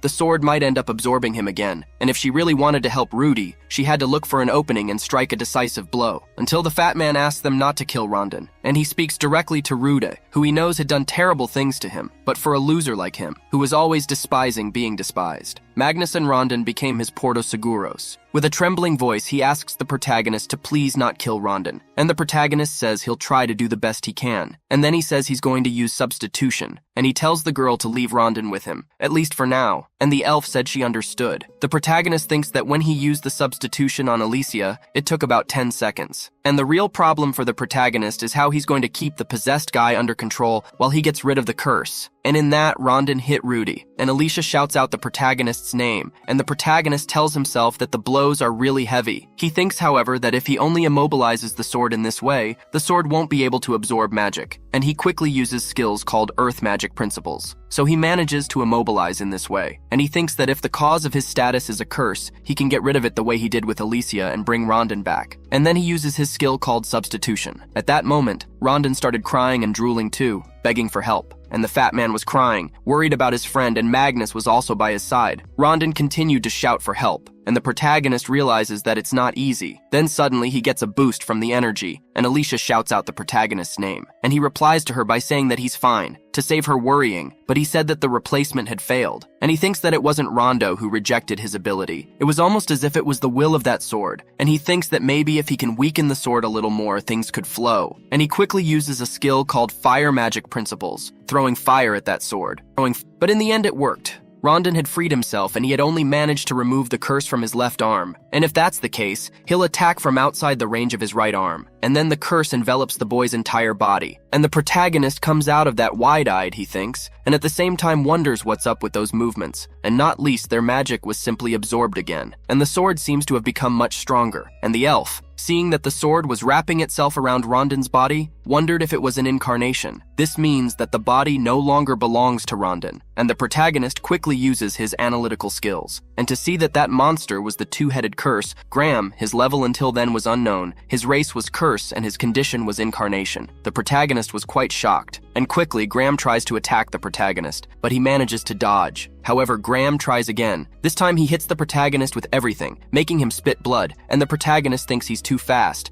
and he no longer thinks he's not making unnecessary moves like an experienced warrior, until he took Graham by surprise. And when he was going to be attacked again, Alicia appears thinking that she needs to circulate margin in her body. Then she hits the curse with everything. Graham even tries to hold off the elf's attack, but he can't. And Alicia tells the protagonist that it looks like she's going to have to meddle a bit, and the protagonist thanks the elf, saying that she had saved him, and he didn't know that she could also fight from a distance. And Alicia answers the protagonist, saying that a wizard is useless when the enemy approaches. He is nothing but a burden to others, however. The curse there is no longer an opponent that they have the luxury of taking lightly, and she said that Rudy needs to make up his mind now because the curse has already advanced too far, and she believes that they won't be able to stop her unless they destroy her heart. And the protagonist is very frustrated at that moment. Then holding up his sword, he told the elf that he had understood, until the madman who had given Alicia a helping hand calls out to the fat man and Magnus, saying that they shouldn't move and their wounds weren't fully healed yet, while Mangas calls out to the fat man, and he tells Sigurd that what that girl called Alicia had said earlier, he wanted to know if the fat man had heard. Meanwhile, the struggle between the curse and the protagonist continued, and the protagonist thinks that even with two people,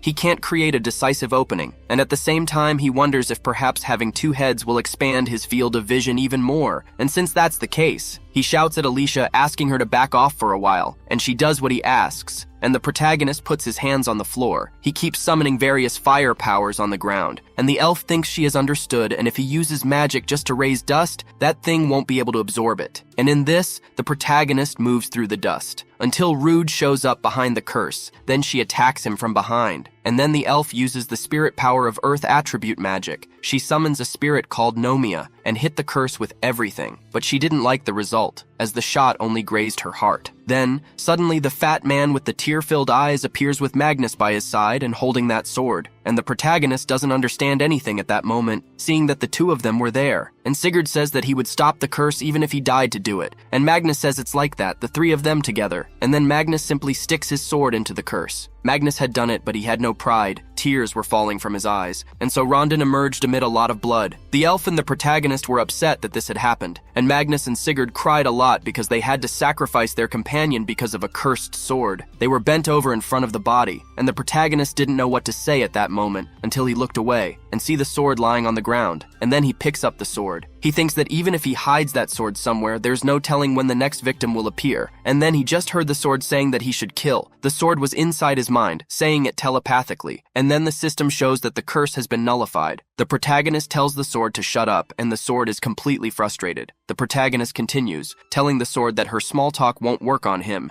and calls her a curse. Then suddenly the leader of the guild appears, and with a startled look on his face, he asks if everyone is all right, and he sees Rondon lying lifeless on the ground, and the protagonist with his sword in hand, and he sees that it's over, and he doesn't know what to say at that moment. Then he asks them to please go to the guild with him and tell him the details of what happened. Then, after they had told the details, the leader was sitting on his throne, and he said that he had then increased his strength due to the cursed sword. He said that with this testimony from Magnus, he was sure that the other adventurers were also convinced. And he asks Rude if he doesn't feel anything when he's holding her. And the protagonist says that thanks to the nullification of his abnormal statuses, curses have no effect on him. So as long as he's the bearer of that sword, there won't be any victims. And the head of the guild says that he understands perfectly, and also says that in return, if the protagonist is ever taken by the curse of the sword, when that time comes, he should do what he has to do. And the elf just listens and doesn't say anything at the moment. Then the boss calls Rudy and Alicia and thanks them for having contained the incident. And to Magnus and Sigurd, he would like to pay his respects, but he believes that no one will have time to rest. And then Alicia asked if anything had happened. And the old man says that the adventurers who were there with him were originally called for this. And recently, the number of monsters outside the dungeons has been increasing at a normal rate. And it seems that these monsters are coming from the new dungeon that was discovered in Yahello. And according to the results of the research team, it seems that the reason for this is the presence of a certain monster. And the protagonist asks what he means by a certain monster. And the old man says it's the miasma dragon called Basilista. He also comments that he has only seen this monster in books, but its estimated level is around 70, and the protagonist is completely stunned to hear this. And the old man continues, saying that there's only the level of strength that isn't something to worry about, and the biggest problem lies in his concentration of miasma. It is said that this monster's miasma stimulates the other monsters, causing more and more to leave the dungeon, and it was thanks to this that the research team suffered casualties, and those who managed to return are receiving treatment. And if things continue like this,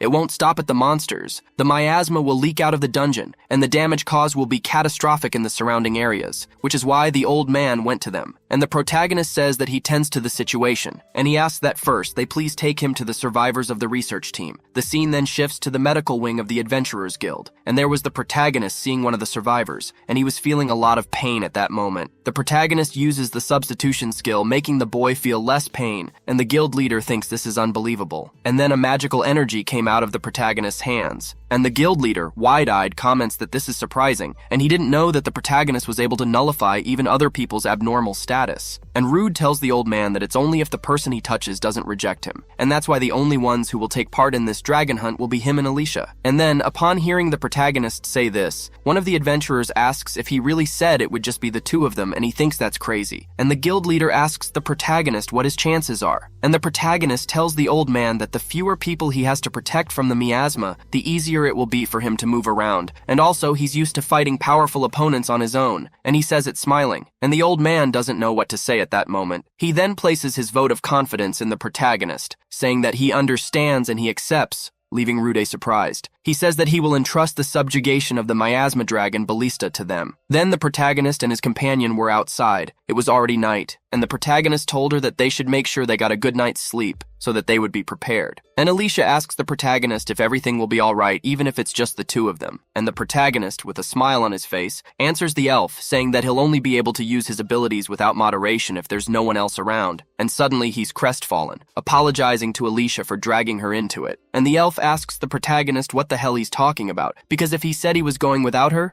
she would have beaten him up right there. She says that they are a group, and just the two of them will be enough to save everyone. And the protagonist tries to encourage her by saying that it's like that. The scene then switches to the entrance to the Yahello dungeon, on the first floors, and the protagonist uses his analysis skills and sees that the Bob-Goblin he was facing is level 20, and he had the skills called Physical Reinforcement and Club Mastery, and the protagonist quickly breaks that monster in half. And then the protagonist says that this is how they heard it from the explorers. They still have to go through at least 5 more floors. But they didn't say that the miasma was getting that far. And the elf comments that this just shows how fast it is spreading, and even her purification items are finding it harder and harder to purify the miasma. And the protagonist comments that it doesn't look like the monsters on the next floors are still alive, and there's no telling how many floors they'll have to cross. and he asks her if she's sure she doesn't want to, and the girl doesn't even let him finish and already says no. And she comments that his attributes may not work against the monster, and even though the situation calls for hand-to-hand combat, she is confident that she will land at least a few blows, and also, if she runs away from there leaving a friend behind again, she will never be able to forgive herself. And the protagonist, after hearing her say it, apologizes because he made her say it again, and then he calls his elf friend and touches her shoulder, and suddenly, a great magic appears where he is playing. Our protagonist says she's going to use the substitution skill on her miasma status, and the protagonist comments that he's been expecting this,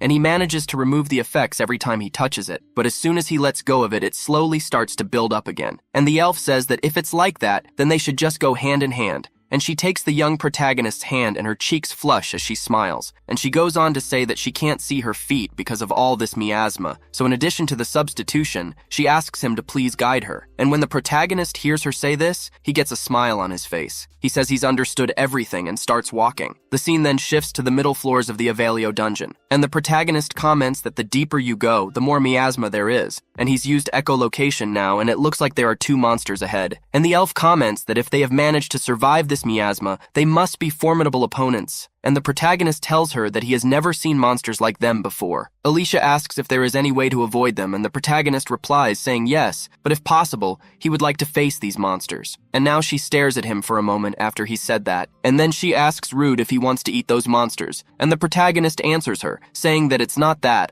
although he was a little curious. And he says it's the Gram, the cursed sword that's with him. He'd like to test it before they face the miasma dragon. The protagonist then uses his analysis skill and sees that he has a rolling beetle, and he is at level 33, and he had the skills Iron Body, Poison Resistance, Revolution, Miasma Resistance 1, and Paralysis Resistance. And the protagonist uses the skill called Earth Magic Principles on them, hitting those monsters. And Alicia comments that the protagonist did a good job, and the protagonist tells her, which doesn't seem to have had much effect, as the rolling beetle doesn't seem to be affected by it. And then they curl up and head towards the protagonist. And at that moment, the protagonist asks Alicia if she can stop those monsters, and the elf, with a smile on her face, tells him to leave it to her and she'll have to let go of his hand for a moment. And then she calls Nomia, and she tells the spirit that it's to catch that monster. And then Nomia catches the rolling beetle. And Alicia apologizes to Rude because she doesn't think she'll be able to hold him for long. And the protagonist says that everything is fine and it's time to test the sword. And then he thinks that the sword shouldn't dare to break in his hand,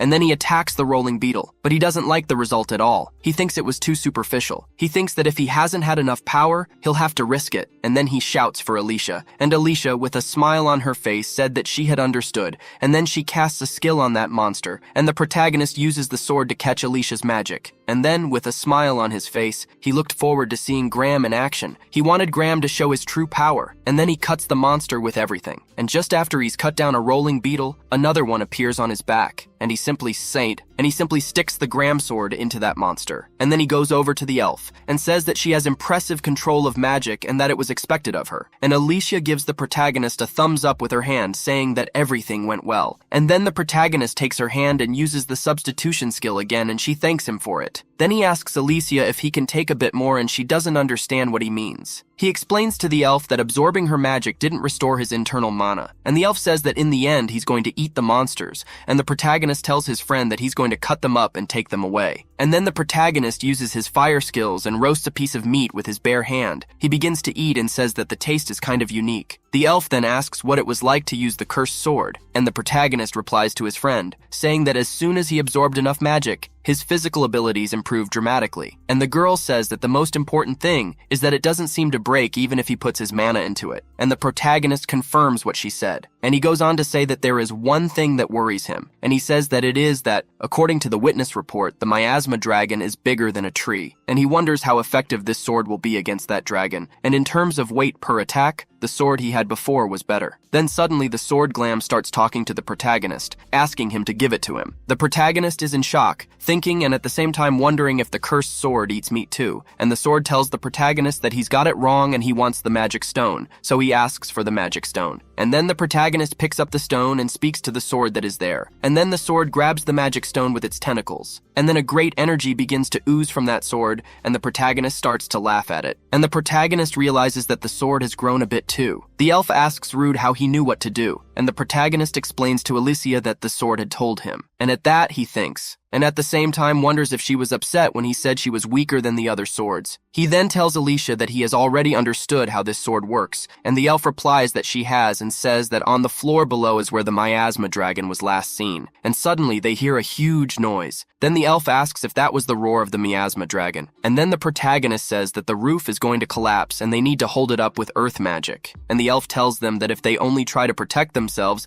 the stairs will be blocked and they will lose the chance to fight the miasma dragon. And then Alicia calls a spirit and says that in this case, before it collapses, they should cross, and then she pulls the protagonist by the hand and flies away. And so they fly around the place until they arrive where they should. And the protagonist says that he thought he was going to die, and the girl, smiling, comments that she ended up using a lot of magic on him, and she thinks that floor is really dark. And then the protagonist comments that he can use his thermal vision and move slowly while looking for enemies. And he uses his thermal vision ability and he thinks it looks like it's coming from the other side. And using his analytical skills, the protagonist sees that the miasma dragon, Ballista, is at level 75 and has various abilities. And then he tells his friend that he's level 75 and his agility isn't that high, but his vitality is over 500. And Alicia asks the protagonist about his abilities. And the protagonist answers her, saying that he has poisonous fangs and claws. And when he was about to say the rest, the dragon gives a roar that sends a very strong gale through them, and the protagonist realizes that the dragon has taken note of their presence there. And the elf, in desperation, asked if the dragon had any kind of magical resistance, and the protagonist said that it had resistance to fire, earth, and darkness, and the elf said that she understood. And she goes to use other attributes and asks the protagonist to be her vanguard, and the protagonist says it's okay. And then the dragon roars again, and the protagonist says it's time for them to act. The protagonist thinks that he wanted to keep his distance and analyze the attack pattern from afar,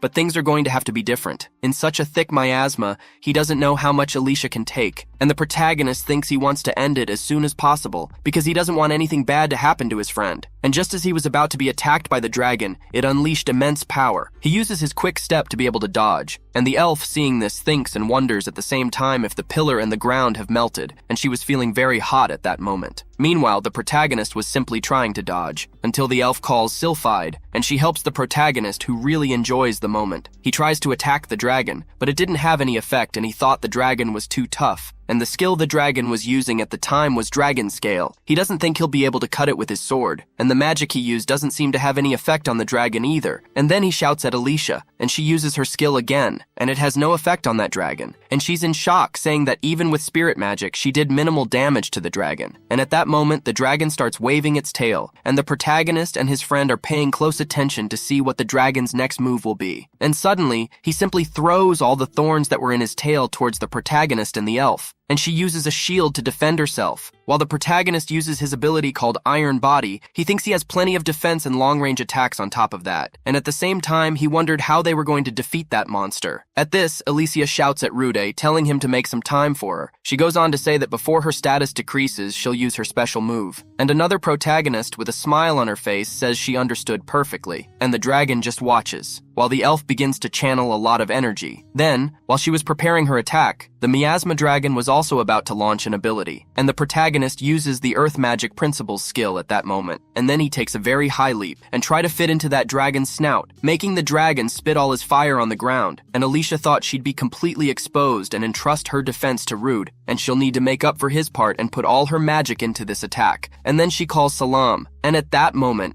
the protagonist uses web manipulation skills, while Alicia also calls Erdale, and she also calls Nomia and Wakyan. Alicia calls up a legion of spirits at that moment, and I combine the powers of all of them to throw at that dragon, and the dragon quickly realizes this and launches a skill called the Principles of Black Magic. However, the protagonist uses his sword, Glam, to absorb the dragon's magic. And then Alicia says that everything is ready and asks the protagonist to get out of the way now, and then she tells the dragon to swallow it. She uses a skill called the Spirit Quintet. That energy was really powerful, and the elf comments that in the past, she would have been able to take down the miasma dragon with just one shot. And quickly, the protagonist goes up to Alicia and uses his substitution skill, taking her hand and saying that she had taken a good shot. And with a smile on his face, the protagonist says that now it's his turn. And at that moment, Alicia apologizes to the protagonist for making him use the substitution on her, but she thinks she's used up all the magic she had in that last attack, and the protagonist asks her to relax and tells her to use what's left of her magic to protect herself. And he says that from now on she should leave it to him. and Alicia asks the protagonist to be careful, and the protagonist says he'll be careful and she can be carefree. And then he stares at the dragon, and the dragon, a little bruised, stares at the protagonist too. And then he starts roaring, and the protagonist simply uses his roaring ability against the dragon too. Only he's 10 times stronger than the dragon, and the dragon doesn't understand a thing. And with that, the protagonist goes all out for the miasma dragon, and then the dragon tries to hit him with its paw, but the protagonist manages to dodge. And then the protagonist thinks that the dark magic he had absorbed seems to have given the sword another kind of infusion. And then, with a smile on his face, he felt extremely confident at that moment. The protagonist thinks that he was simply overflowing with power at that moment. Then he slashes the dragon's arm. He comments that the scales are coming off and it's much easier to cut. And then he starts to move back and forth very quickly, hitting the dragon several times, and he thinks the sword is becoming less and less effective. He looks at the sword and realizes that the mana absorbed by the sword is gradually running out, until the dragon simply uses an ability called miasma wave, and the protagonist doesn't understand anything at that moment, and he thinks it's the miasma wave, and even if the miasma doesn't affect him, the shock wave still pushes him, and then the dragon drops some thorns on him, and the protagonist thinks he won't be able to dodge, so he uses the quick step skill, but he is completely taken aback by the dragon's paw and is left wide-eyed. The dragon hits him hard, and when the protagonist was hit, he used his iron body skill to hold off the damage, and after hitting the wall with everything, the protagonist thinks he's got it figured out, but the distance he covers with his quick stride isn't fast enough for that dragon, and the protagonist thinks that dragons are really incredible, and when Alicia sees that, she shouts out the protagonist's name, and Rude over there on the wall thinks that this reminds him of the last time he almost died, and then he puts his hand on the wall and quickly gets out. When the dragon was about to attack him, the protagonist prepares the Earth Magic Principles skill and thinks there's a catch. The thing is, there's a big difference between his self now and his self then. And seeing him from above, the dragon tries to hit him with the breath of fire, and the protagonist thinks that he would try to hit him with it. And he also thinks that he might be able to avoid it by using web manipulation. But if he continues to avoid the miasma dragon's attacks in this way, he'll end up losing in the battle of attrition. And in this case, the protagonist thinks he's going to use them as a sling to attack the dragon, and then he puts his sword in front of that breath of fire. And he thinks that he may not be able to do anything about the heat, but he can absorb the mana from the dragon's breath of fire. And if his fire resistance is enough to withstand this blow, then he'll be able to reinforce the weapon with mana and combine it with the mana the sword has absorbed so far and release it all at once. And then he tries to resist the attack of the miasma dragon while shouting a lot, because it's getting harder and harder to bear, until he is surprised, wide-eyed, his body inside a bubble of water. And Alicia, extremely weakened, asks the protagonist to do what he has to do. And the protagonist, with a smile on his face, thanks Alicia for it. And then he gets ready. While still high up, face to face with the dragon, he strikes a blow that breaks the dragon in half. The protagonist smiles. He had a lot of fun with it. Then suddenly the protagonist falls, and the elf shouts his name and also says that she's going to conjure healing for him right now. And the protagonist tells Alicia that she doesn't need to extrapolate, which she already has. And even he uses the skill called leeching. And he tells the elf that he can recover a little if he uses the skills he has already obtained from this dungeon. And then he throws himself on the floor, saying that now it's time to take a break. And he asks her to come to him and holds out his hand to her. And Alicia, with a smile on her face, goes to take his hand. And then he uses the substitution skill again. And then, while they're both on the ground, Rude tells Alpha that they've made it, just the two of them. And Alicia answers Rude, saying yes. But she asks the protagonist if she's sure that they're just getting started. And the protagonist, with a smile on his face, answers the elf, saying that he thinks so. And at the same time, he thinks he can become an S-rank adventurer. And he remembers that person. For the protagonist, that person was very strong, much stronger than he is now. And then he tells Alicia that they still have a long way to go. And then he stands up and says that now, first of all, they need to get some of the miasma dragon's meat. And after that, they would go into the depths of this dungeon. Then they open a door, and the protagonist is impressed to see that they have found the core of the dungeon. And Alicia comments that even among adventurers, very few people have the privilege of seeing this. And if they use a circle of magic inside the core, they can return to the entrance of the dungeon. The protagonist that they would return instantly, and since you can take materials from the dungeon that don't exist on the surface, it's normal to leave the core intact, even if they complete the dungeon. However, the protagonist comments that if they leave it the way it is, one day the miasma dragon will be resurrected. And then, the protagonist stares at that core and thinks about the Yahello dungeon. He had the worst experience of his life in this place, but it was thanks to that he was able to open a door to fulfill his dream. And then the protagonist raises his sword, and then he thanks the Yahello dungeon for that. And then he breaks the core with his sword. Then the scene changes to where Lankars was, and he asks the guys if they had any news of Rudy's group, and the woman answers him, saying that no, they don't have any news of their return yet. And the guildmaster says he understands, and he keeps thinking that he was aware that they were calling him a butcher of the miasma. Butcher. In the world of adventurers, power is everything, so even if the guild master tried to mediate the situation, it wouldn't stop. The life of a powerless adventurer is hard and arduous, but if that was enough to make him give up on his dreams, so that too was just another path to follow. Until a man came into the room completely desperate and saying that he was reporting, and then Lankars kept quiet, listening to that man. And the boy comments that they have just returned using the magic circle, and he was smiling at that moment. He makes it clear that Rude and Alicia have returned. And about the subjugation of the miasma dragon and the destruction of the dungeon core, they received the report that both tasks were completed, and Lankars goes wide-eyed after that boy said that. And then everyone starts celebrating, and the guildmaster says he can't believe it, and he never imagined that he, of all people, would soon be able to save the city. And then he said that they would receive them. And after Alicia and Rude arrive, Lankars comments that they are the adventurers with the power to change destiny, and they're both happy to hear it. The scene then shifts to Golar, a town near Bologna. An old man was reading a piece of paper, and he was quite angry, saying that Bologna is a cursed city. He comments that just because they have so many dungeons, they destroyed the new dungeon without thinking, and with a lot of anger in his voice, he says that now their plan to claim the new dungeon has been completely ruined, and the man hearing him say that asks if that wasn't a good thing, calling that old man Lord. And he goes on to say that Bologna could not deny the legitimacy of Golar's right to possession of the new dungeon, and so they preferred to destroy it rather than hand it over to Golar City. And he thinks that if they gave this version, then they could ask Bologna to compensate them with the profits they could have made in that dungeon. And the old man, upon hearing that man say that, begins to think and comments that it would be better to profit this way than to challenge the dungeon and lose his adventurers in the process. But he also said that if they do this, he doesn't think the Bologna Adventurers Guild will stay quiet. And the boy tells the old man that this is exactly what they from the city of Golar want. He told his lord that they were going to show that old man and his team who was superior. Then the scene changes to a place where it was already evening and a bird was on a branch, until the spirit that accompanies Alicia disturbs the bird and scares it to death. And then the poor thing starts flying around scared, while the protagonist and his friend are sitting on the log while the protagonist prepares the meal. They were preparing the miasma dragon steak, and Alicia comments that the smell shows that it looks delicious. Protagonist comments that it has been there in the bottom of his bag for a while, and now he will finally be able to eat it. He remembers well when he had cut a piece of the dragon's meat, and excitedly he says it's time to eat, and then takes a bite of the steak. He tastes it, and it's really tasty. He thinks it's delicious, while the elf stares at him eating it and drools with desire. And the protagonist comments quite enthusiastically that this is what dragon meat tastes like, and it makes all the meat he's eaten so far seem mediocre. He goes on to say that the sweetness of the meat is exquisite and the fat melts in your mouth, while poor Alicia listens to him say that and drools. Prada goes on to say that added to the powerful flavor of red meat. This is very good. Then suddenly Alicia says she's decided, and the protagonist doesn't understand a thing. And she goes on to say that tonight they're going to eat some prize meat. The protagonist doesn't understand anything, and tells the elf that he's already eating her flesh. And the girl gets angry and raises her voice at the protagonist, saying that he's very selfish. And she says that they need to go back soon and find a good restaurant in these parts, so the protagonist should finish eating this right away. Then, after the destruction of the Yahello dungeon, 4 days passed, and a woman was writing on a sheet of paper, and the guildmaster apologizes to the protagonist and Alicia for having called them so many times, and says that this will be the last time, and he comments that the raid report has finally been confirmed. Then, once again, there was their reward, and he was holding a bag of money, and he said that the amount was 1.5 million Regan. The protagonist was completely shocked after hearing that old man say that. He had his mouth open and his eyes wide, while the elf was very full, as if it was something completely natural for her.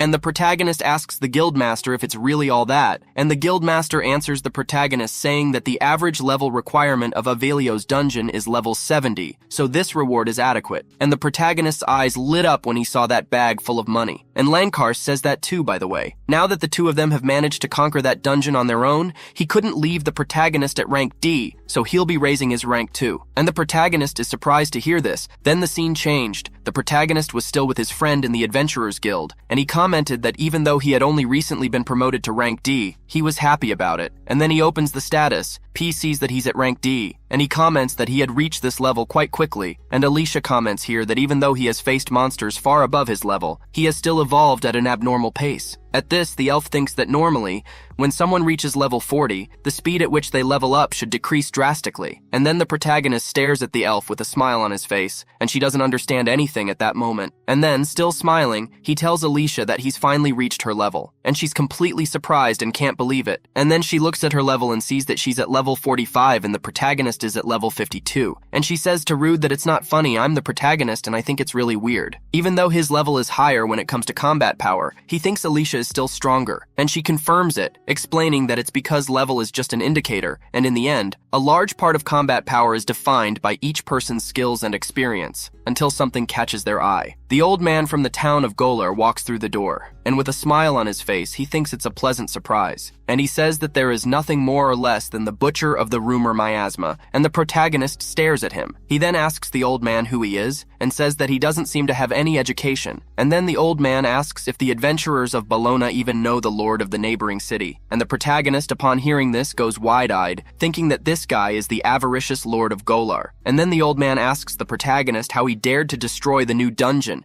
and asks if that dungeon wasn't theirs. Our protagonist eats here the last time he heard Yahello's dungeon belonged to all of them, and asks if he's not sure about that. And Lord Golar answers the protagonist, saying that the dungeon was on the border between Bologna and Golar. But petty as they are, the Bologna adventurers chased the Golar adventurers away with the cheap excuse that there was something strange going on in the dungeon. And the Bologna adventurers are angry to hear this, while the Lord continues, saying that to top it all off, they caused a stampede of monsters and in the end, destroyed the dungeon. The profits they would make from that dungeon and the damage the monsters had caused in their territory, the Lord wanted to know how the adventurers of Bologna would compensate, and he called all the inhabitants of Bologna cursed. And Alicia asks the Lord to calm down a bit, and the protagonist is surprised by her words, and she continues, saying that this kind of thing should be discussed between the representatives of the guilds. She also says that as far as she knows, there have been no reports of monsters invading Golar's territory, and she believes that it has already been reported that Bologna's adventurers have brought the situation under control. At this, she smiles, saying that they have no right to say anything, and asks the Lord if he doesn't think so, and the Lord is furious to hear the elf talking. And when the protagonist hears his companion say this, he thinks it's what's expected of an S-rank adventurer. He thinks she has a way with words, until the Lord's subordinate gives a short laugh, saying that he never imagined it was true that the Emerald Storm, Alicia, was affiliated with Bologna.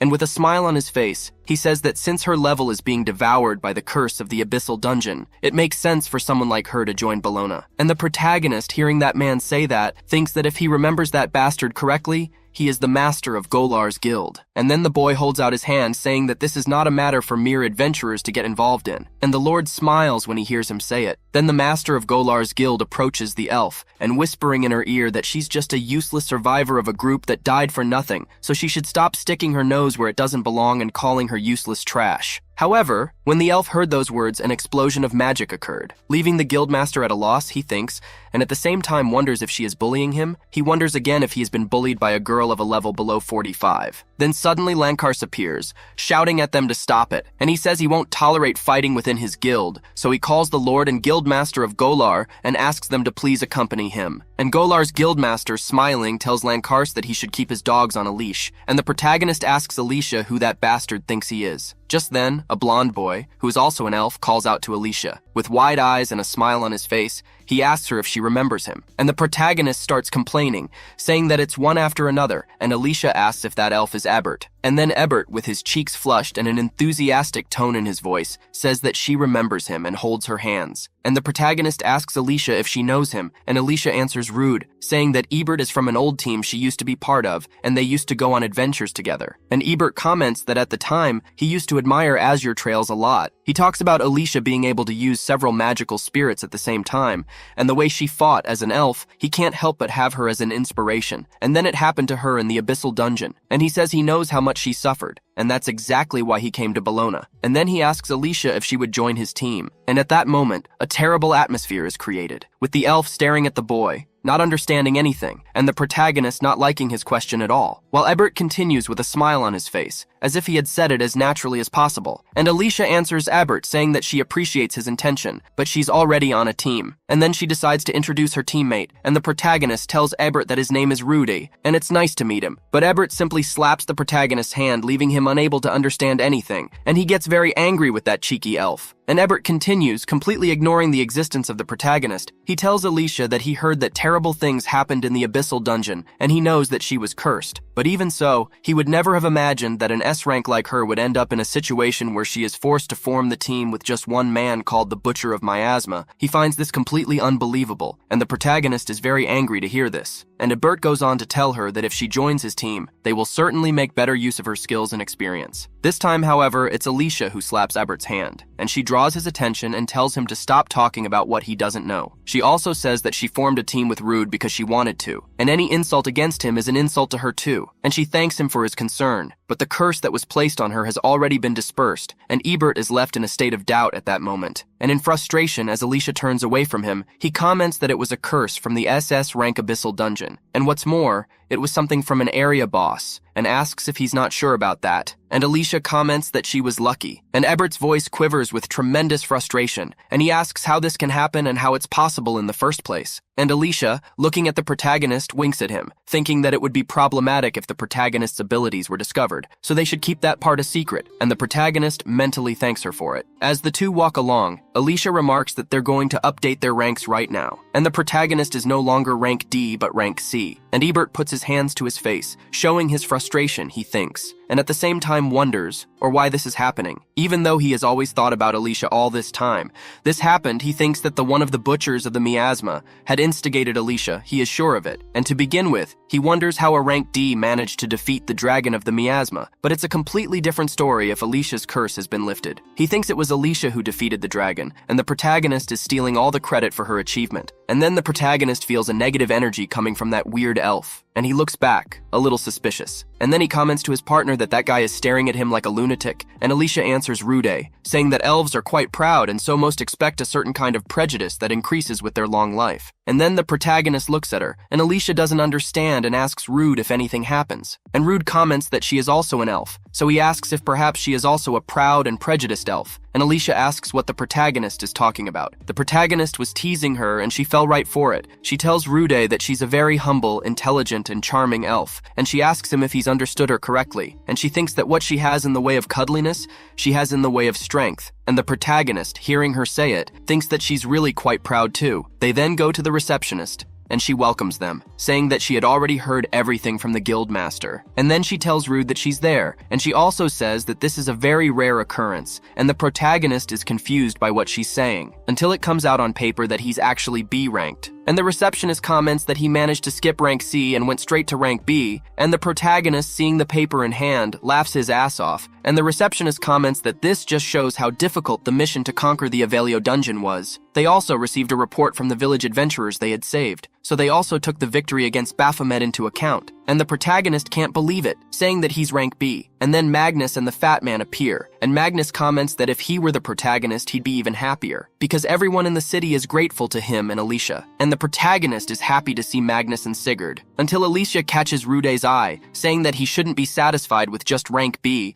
After all, she tries to remind him that what he's aiming for is rank S. The protagonist says that she really is right, and then he puts his hands to his face and smiles, saying that he's heading for the S rank, and he says he's going to go even further, until Ebert approaches them, and he asks if the protagonist really thinks that something so idiotic will be allowed, and the protagonist asks what the hell he's talking about. And Ebert goes on to say that in order to explore dungeons, it is necessary to have a specific rank. It's a rule established to ensure the safety of adventurers, and asks if a man who conquers something just by following others is earning rank B. He goes on to say that the Bologna Guild is made up of idiots, and Magnus, Sigurd, and other people who were there were annoyed by that weird Ebert speech, and the protagonist doesn't understand a thing. At this, the receptionist comments that it doesn't matter what he thinks or doesn't think. The ranks are given according to the will of the guild. And Magnus asks Ebert, calling him a guy, if he's not going to take it back, and say it clearly if he doesn't want to get hurt. And Ebert starts laughing, saying that he sees that they really are a bunch of idiots. And then Magnus grabs him by the collar and calls him a bastard. But Alicia shouts at them not to do it, and suddenly, Ebert just throws Magnus up like a sack of garbage, and Magnus falls to the ground, and then Ebert plunges his sword into Magnus's side, and then he asks if Magnus could not touch him anymore, saying that Magnus has filthy hands.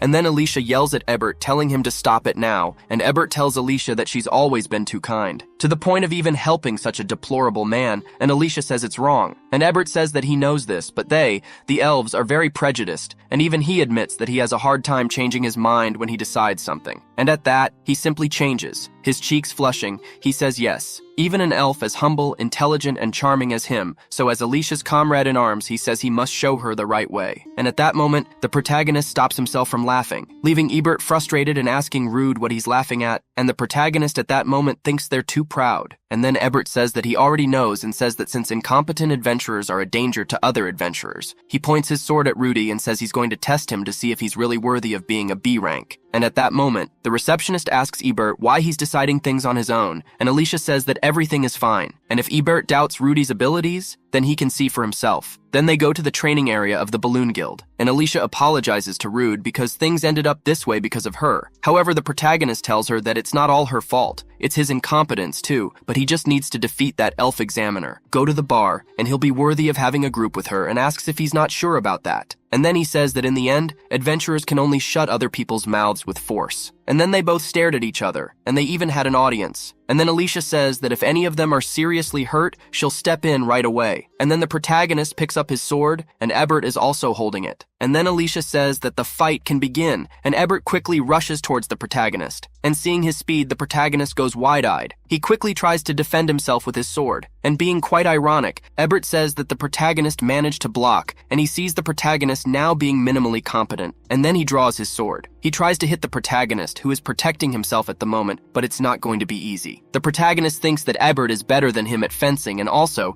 he's heard from Alicia that he uses both offensive and strengthening magic to fight, so he's an arcane swordsman. And at that moment, he uses his analysis skill and sees that the elf is using the acceleration and physical reinforcement skill. And then the protagonist stands with his back to him, until he's hit with everything. However, even though Ebert has reached him, he still thinks something is missing, and the protagonist thinks that he hasn't been able to follow his movements with his eyes, and he wants to use his skills to fight back, but that would be a problem. And Ebert tells Rude that he's a B rank, and that's a title that only those with this level of power should be allowed to carry. He runs a hand through his hair and asks if the protagonist has understood now, and also says that he is not worthy, either to carry the rank B title or to be at Alicia's side. And the protagonist tells the elf that he's right, and says that with his current abilities he's not worthy to be by her side. But in the midst of all this, it was she who had chosen him. Then he'll show Ebert that he's worthy of being by her side. And Alicia gets a smile on her face listening to the protagonist saying that. And suddenly the protagonist uses his earth magic, and Ebert also prepares some magic, calling the protagonist an idiot and asking if Rude really thinks he can beat him with magic. And then he casts fire magic, and the earth fist and the fire are about to collide, until the gigantic explosion happens. And everyone watching the fight gets scared, and Magnus thinks they're crossing the line. And Ebert comments that it's a shame for the butcher of the miasma. He was forming a gigantic blue energy, and told the protagonist that this was the difference between their ranks. And then he throws that sea in the protagonist's direction, and tells him to bow down now. And the protagonist wastes no time in using his sword to drain that magic. And after draining the magic completely, the elf wonders what the hell is going on. And then the protagonist says that he knew the elf would use magic to overcome him. After all, elves are a very proud race, and asks if he was right. And quickly, he'll attack Ebert, who will be on alert at that moment. He tries to defend himself against the protagonist's blow, and they begin to strike several blows, knocking their swords to one side and then to the other, at which point Ebert realizes that his speed and strength are at a completely different level from before. Then he asks Rude if this sword is a magic sword, and the protagonist replies that he's completely wrong and says it's a cursed sword. Then he hits the elf with a blow, and Ebert asks what he means by a cursed sword and also says that the protagonist is a cursed weirdo, and he starts to prepare the magic and says that he has one more reason not to leave Alicia with him. He then uses an arcane fencing skill called the lightning charm. He tells Rude that he won't be able to keep up with that speed, and then it moves so quickly that you can't even see its trail, and he gets hit hard by Ebert, who used a skill called lightning palm, and everyone watching was wide-eyed. And while the protagonist is still being electrocuted, Ebert says that in the end, Rude was nothing special. And then he turns his back on the protagonist, calling Alicia and asking her to please announce the winner. But the protagonist simply grabs him by the collar, and he apologizes because shock doesn't work on him. The normal status of paralysis has been nullified. And Ebert is extremely shocked,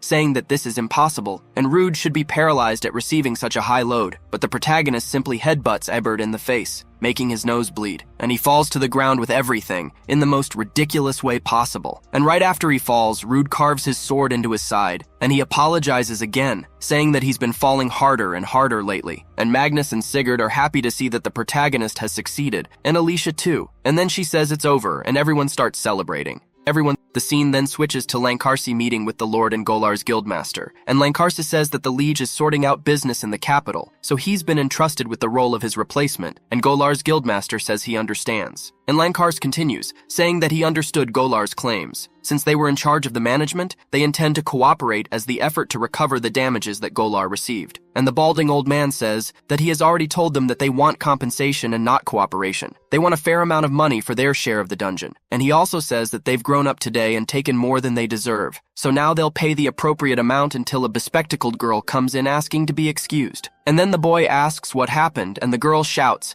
saying it's an emergency, and Lankars goes wide-eyed at that moment. The bespectacled woman says there's something strange going on with Yahello's new dungeon, which, by the way, they've already confirmed has been completely destroyed. She says that the surrounding area is covered with an unprecedented dense human, and the concentration is rank B. And Lankars says that's not possible. And the bespectacled woman says that 2 gargoyles are guarding the entrance and barring any outside interference. And the master of the Bologna Guild says that as for the visitors from Golar, he sees that now is not the time to indulge in their useless intrigues. And the balding old man gets very angry. And Lankars continues, saying that they will organize a subjugation force and will leave immediately for Yahello's dungeon to investigate this matter, and asks the bespectacled girl to summon any adventurer of rank B or above immediately, and ask for Rude too. Then, there were the adventurers in Bologna's guildmaster's room, and Rude and Alicia were there too. And the old man says that's it, and now, for the current situation, they have just confirmed that the dungeon cycle has begun, and they will immediately head for the Yahello dungeon to subdue it as quickly as possible. And then the protagonist approaches Alicia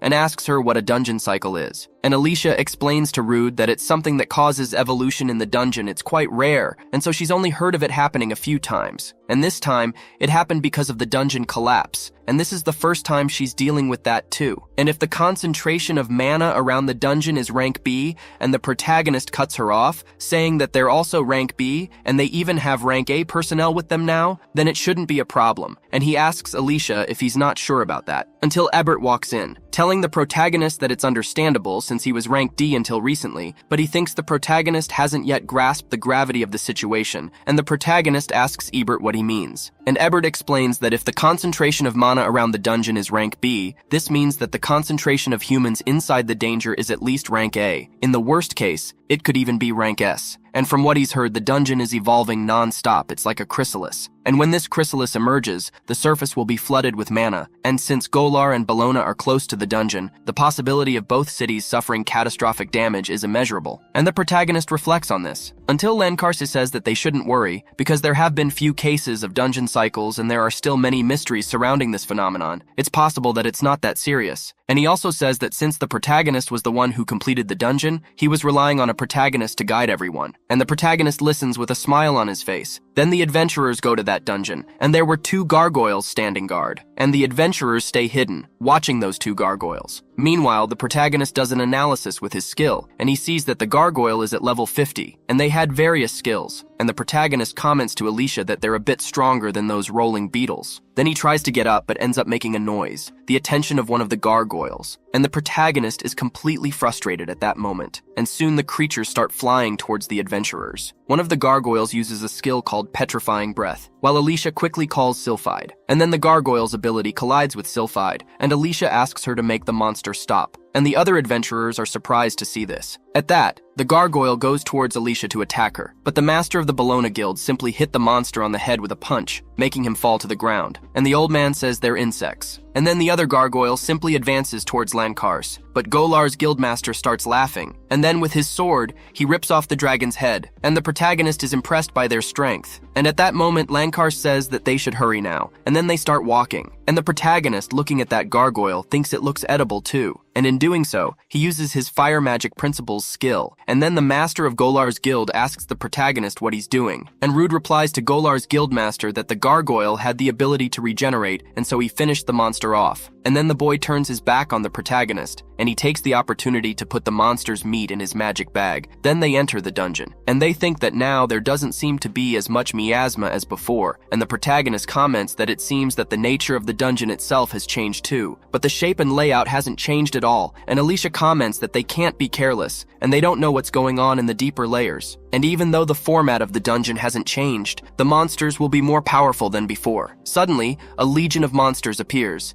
and Lankars says that he'll take the biggest monster, and the rest should choose one of the smaller ones to face. And in this, Golar's guildmaster uses a skill called Warrior's Honor, and a mustachioed boy, seeing this, comments that it's a magic that increases his attack, so he'll be able to move as much as he wants. And the creatures come at the adventurers with all their might, but he's attacking them one by one. And then Alicia calls Rude and asks him to go with her, until he looks back and doesn't understand. Pra had a smile on his face, and the nullification of his abnormal status had annulled his honor as a warrior. At that, Lankars picks up an axe, and quickly he attacks the monster with everything. Meanwhile, the protagonist stares at his hand, saying that his nullification of abnormal statuses also nullifies support magic. And there were several monsters there, and the mustachioed boy says he's going to round up the monsters. And then he shouts, telling the monsters to come at him, using the skill called Taunt. And after the monsters jumped on the mustachioed boy, he quickly uses the Intercept Barrier skill and shouts for the monsters to be blown up. And then he shouts now for the other adventurers to start acting. And at that moment, the elf Ebert steps forward, and he uses a skill called the Emperor's Lightning Sword, while another adventurer uses a skill called Shadow Dance. At this, the masked boy comments that they are enemies who can't be analyzed so easily. Then all you have to do is smash them as hard as you can. And then two adventurers join up, and one of them uses a skill called Diamond Blast, and the other uses the Shadow Arrow. And then the Golar Guildmaster is analyzing, and one of them comments that the team is doing a great job. At this, the mustachioed boy says that his teasing will soon come to an end. And just as he was about to ask them to be careful, the ground began to break up, and suddenly a gigantic monster comes out, and he grabs that mustachioed man and wonders if there's a monster hiding in the ground. However, a magician with a staff saves the hero from that huge monster. At this, the adventurer comments that she passed by and asks her to be a little more careful next time, and the sorceress laughs a lot at him saying that. And the protagonist, seeing all that, thinks they're strong, but not only that, their teamwork is impeccable. It's hard to believe that I'm an improvised group. The protagonist was frustrated at that moment, thinking that he hadn't been able to help at all, until suddenly, the protagonist sees something in those monsters, and he realizes that they were parasites. And then he says that he can do it too, so he uses the principle of earth magic, and he launches his attack on those monsters. However, the monster simply makes the protagonist's magic disappear, and seeing that he was wide-eyed, he asked if his ability had really disappeared, and he quickly activated his analysis skill to find out what had happened. And he sees that the monster had used the earth removal skill that neutralizes earth debris. Just then, Ebert appears next to the monster and quickly slashes it with his sword, and he says that the best way is to cut off the heads of the parasites, and he says it in a way that's not so provocative for the protagonist. He also comments that he never imagined that the protagonist would use earth magic on a monster that came from the ground, and he thinks that was very foolish of the protagonist. And then he realizes and comments that Rude hasn't unified even the same honor as a warrior, and Rude is deeply irritated by the elf's words. The protagonist thinks he's right, and he doesn't have any experience working in such a varied group, and he can't take advantage of his teammates' support spells either, and now he's feeling like a burden, until Ebert catches the protagonist's eye again, and he wonders if the protagonist will say that he can't keep up with the battle. And he said that working as a team to defeat more powerful enemies should be the basis of any adventurer, and he also says that the protagonist may even think he's beaten him, but in the end, he's nothing more than a butcher of the miasma. With a smile on his face, he says that someone like the protagonist really isn't suitable for, until an explosion simply happened, interrupting what that meddling elf was saying. And everyone is worried about the master of the Balloon Guild, but he says he's fine. And he said that the most important thing is that those things are parasitizing the coffers of his own comrades, and the injuries they had not only regenerated but also increased their fighting power. And Golar's guildmaster, with a smile on his face, says that thanks to this he only has to deal with one, and there's not much to do, and he was going to lend a hand until suddenly one bites his neck, and he quickly slaps her, and he's surprised to see what it is. It was a very strange creature, and he gets very angry thinking that their main objective was to get these insects to inject petrification poison into them, and he starts to become completely petrified at that moment. And then the master of the Bologna Guild and the others, and the parasitic creature simply turns his arm into a kind of sword. The monster was about to destroy the Lankars, but the protagonist used his web manipulation skills, and he gets him out of that monster's reach. He says he managed it in time. As he has the ability to nullify abnormal statuses, the petrification ended up being nullified, and so he's happy that he can now do something for the group. And quickly, he goes to Alicia and uses the substitution on her, removing the petrification, and she thanks Rude for it, and he says that now he's going to start acting. He quickly used his analysis skills and saw that the monster's name was Chaos Rat, and that it was at level 66 and had various abilities. And the protagonist comments to Alicia that she doesn't seem to have any inconvenient magical resistance, and he tells her to use magic to break his posture, and then he attacks, and the girl just says she understood. And then she calls on Nomia and Sylphide, and then she throws a skill at that Chaos Rat, hitting it with everything, and then he falls to the ground. However, something happens that catches her and the protagonist's attention. The protagonist's face simply went underneath, and then the protagonist comments that he's been transformed again, and Alicia comments that the thing is really disgusting. And suddenly the monster launches several versions of itself, only smaller, and Alicia is apprehensive, while Rude says that this time he's going to blow them all up at once. And then he uses the skill called the Cloak of Lightning, electrocuting them all at once. And then they start to fall. He has barbecued those little monsters, while Lenkars and the others were petrified. And then the monster, completely enraged, rushes towards the protagonist. And then Alicia said she wanted to see what that parasite would think of it. And then she throws a gigantic rock at him and tell the protagonist to act now. And Rude uses the instant step skill. And then he quickly approaches that monster. He tries to hit him with his sword, but the monster dodges, and the protagonist is annoyed by this. And then he goes down, but the monster was about to attack him. And Alicia asks Rude to be careful, when suddenly Lenkars walks past her. He had just managed to break out of his petrification, and so he hit the monster hard with his shoulder, saving the protagonist. And the protagonist is shocked to see the master of the Bologna Guild standing there. He asks Lenkars how he managed to get rid of the petrification, and the old man answers the protagonist by saying that he circulated magic in his body and thanks the protagonist for saving time. At this, the guildmaster said that now they would put an end to it, and the protagonist asked Lenkars to leave it to him. And then, the protagonist thinks he's going to put mana into his sword and that. While he was concentrating, the monster started running towards him, and then the protagonist quickly cuts that creature in half. And he thinks that it seems he can now control the amount of mana he puts into the sword. And at that moment, the parasites start to move. And Alicia screams for Rude, and Rude said that he'd gotten it. And then he makes 3 stings come out of his fists,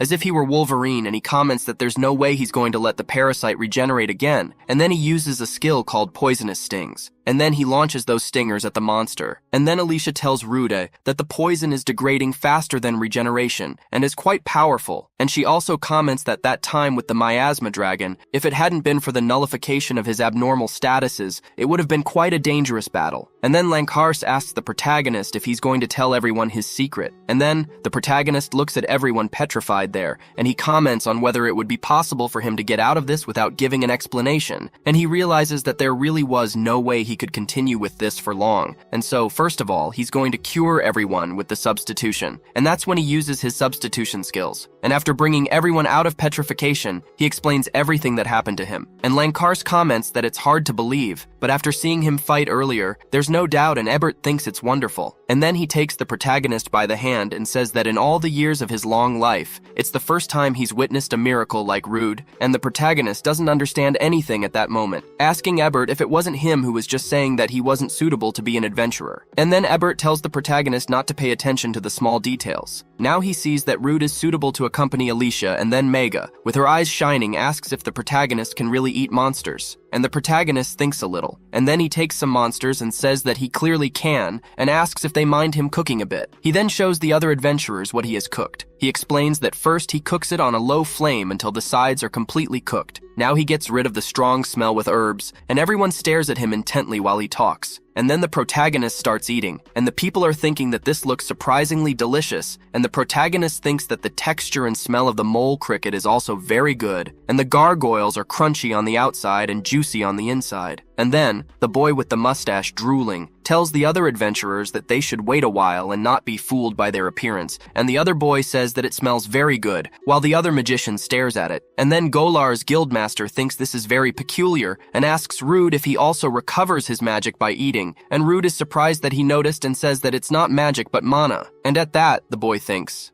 and at the same time wonders if he had said mana, and also thinks that it does not emanate the evil smell of demons. On the contrary, it is as if it were divine. At this, the master of Golar's guild calls Lankars and tells him that they don't have much information about the monsters in the dungeon, so he asks if they shouldn't retreat and wait for reinforcements. And the old man, being very direct, answers him, saying no. He explains that the longer they delay, the more the dungeon cycle will advance. And he also says that they have been given reliable companions, and they will conquer this dungeon on their own. And then they start walking, and Alicia comments that if the topography hasn't changed, then they're about to reach the boss room, until she and Rude see something that surprises them. And Rude comments that if they thought about it, they had completely forgotten about the collapse. And the old man comments that even though they have traveled all that way, it seems that they have no choice but to go back. And then the protagonist remembers and thinks that on that occasion they used a skill. And then he uses the ability to remove soil and earth, making a glow appear on those stones. And everyone is impressed by it, especially Ebert, who becomes an admirer of the protagonist. Suddenly, the passage is no longer obstructed, and the protagonist comments that the boss room is just ahead. And then, with a smile on his face, he tries to encourage the staff. They start walking until Alicia and Ruda see something that makes them go wide-eyed. There was an orange egg inside, and the old man comments that this is a wise dragon's egg, and the protagonist says he's never heard of it.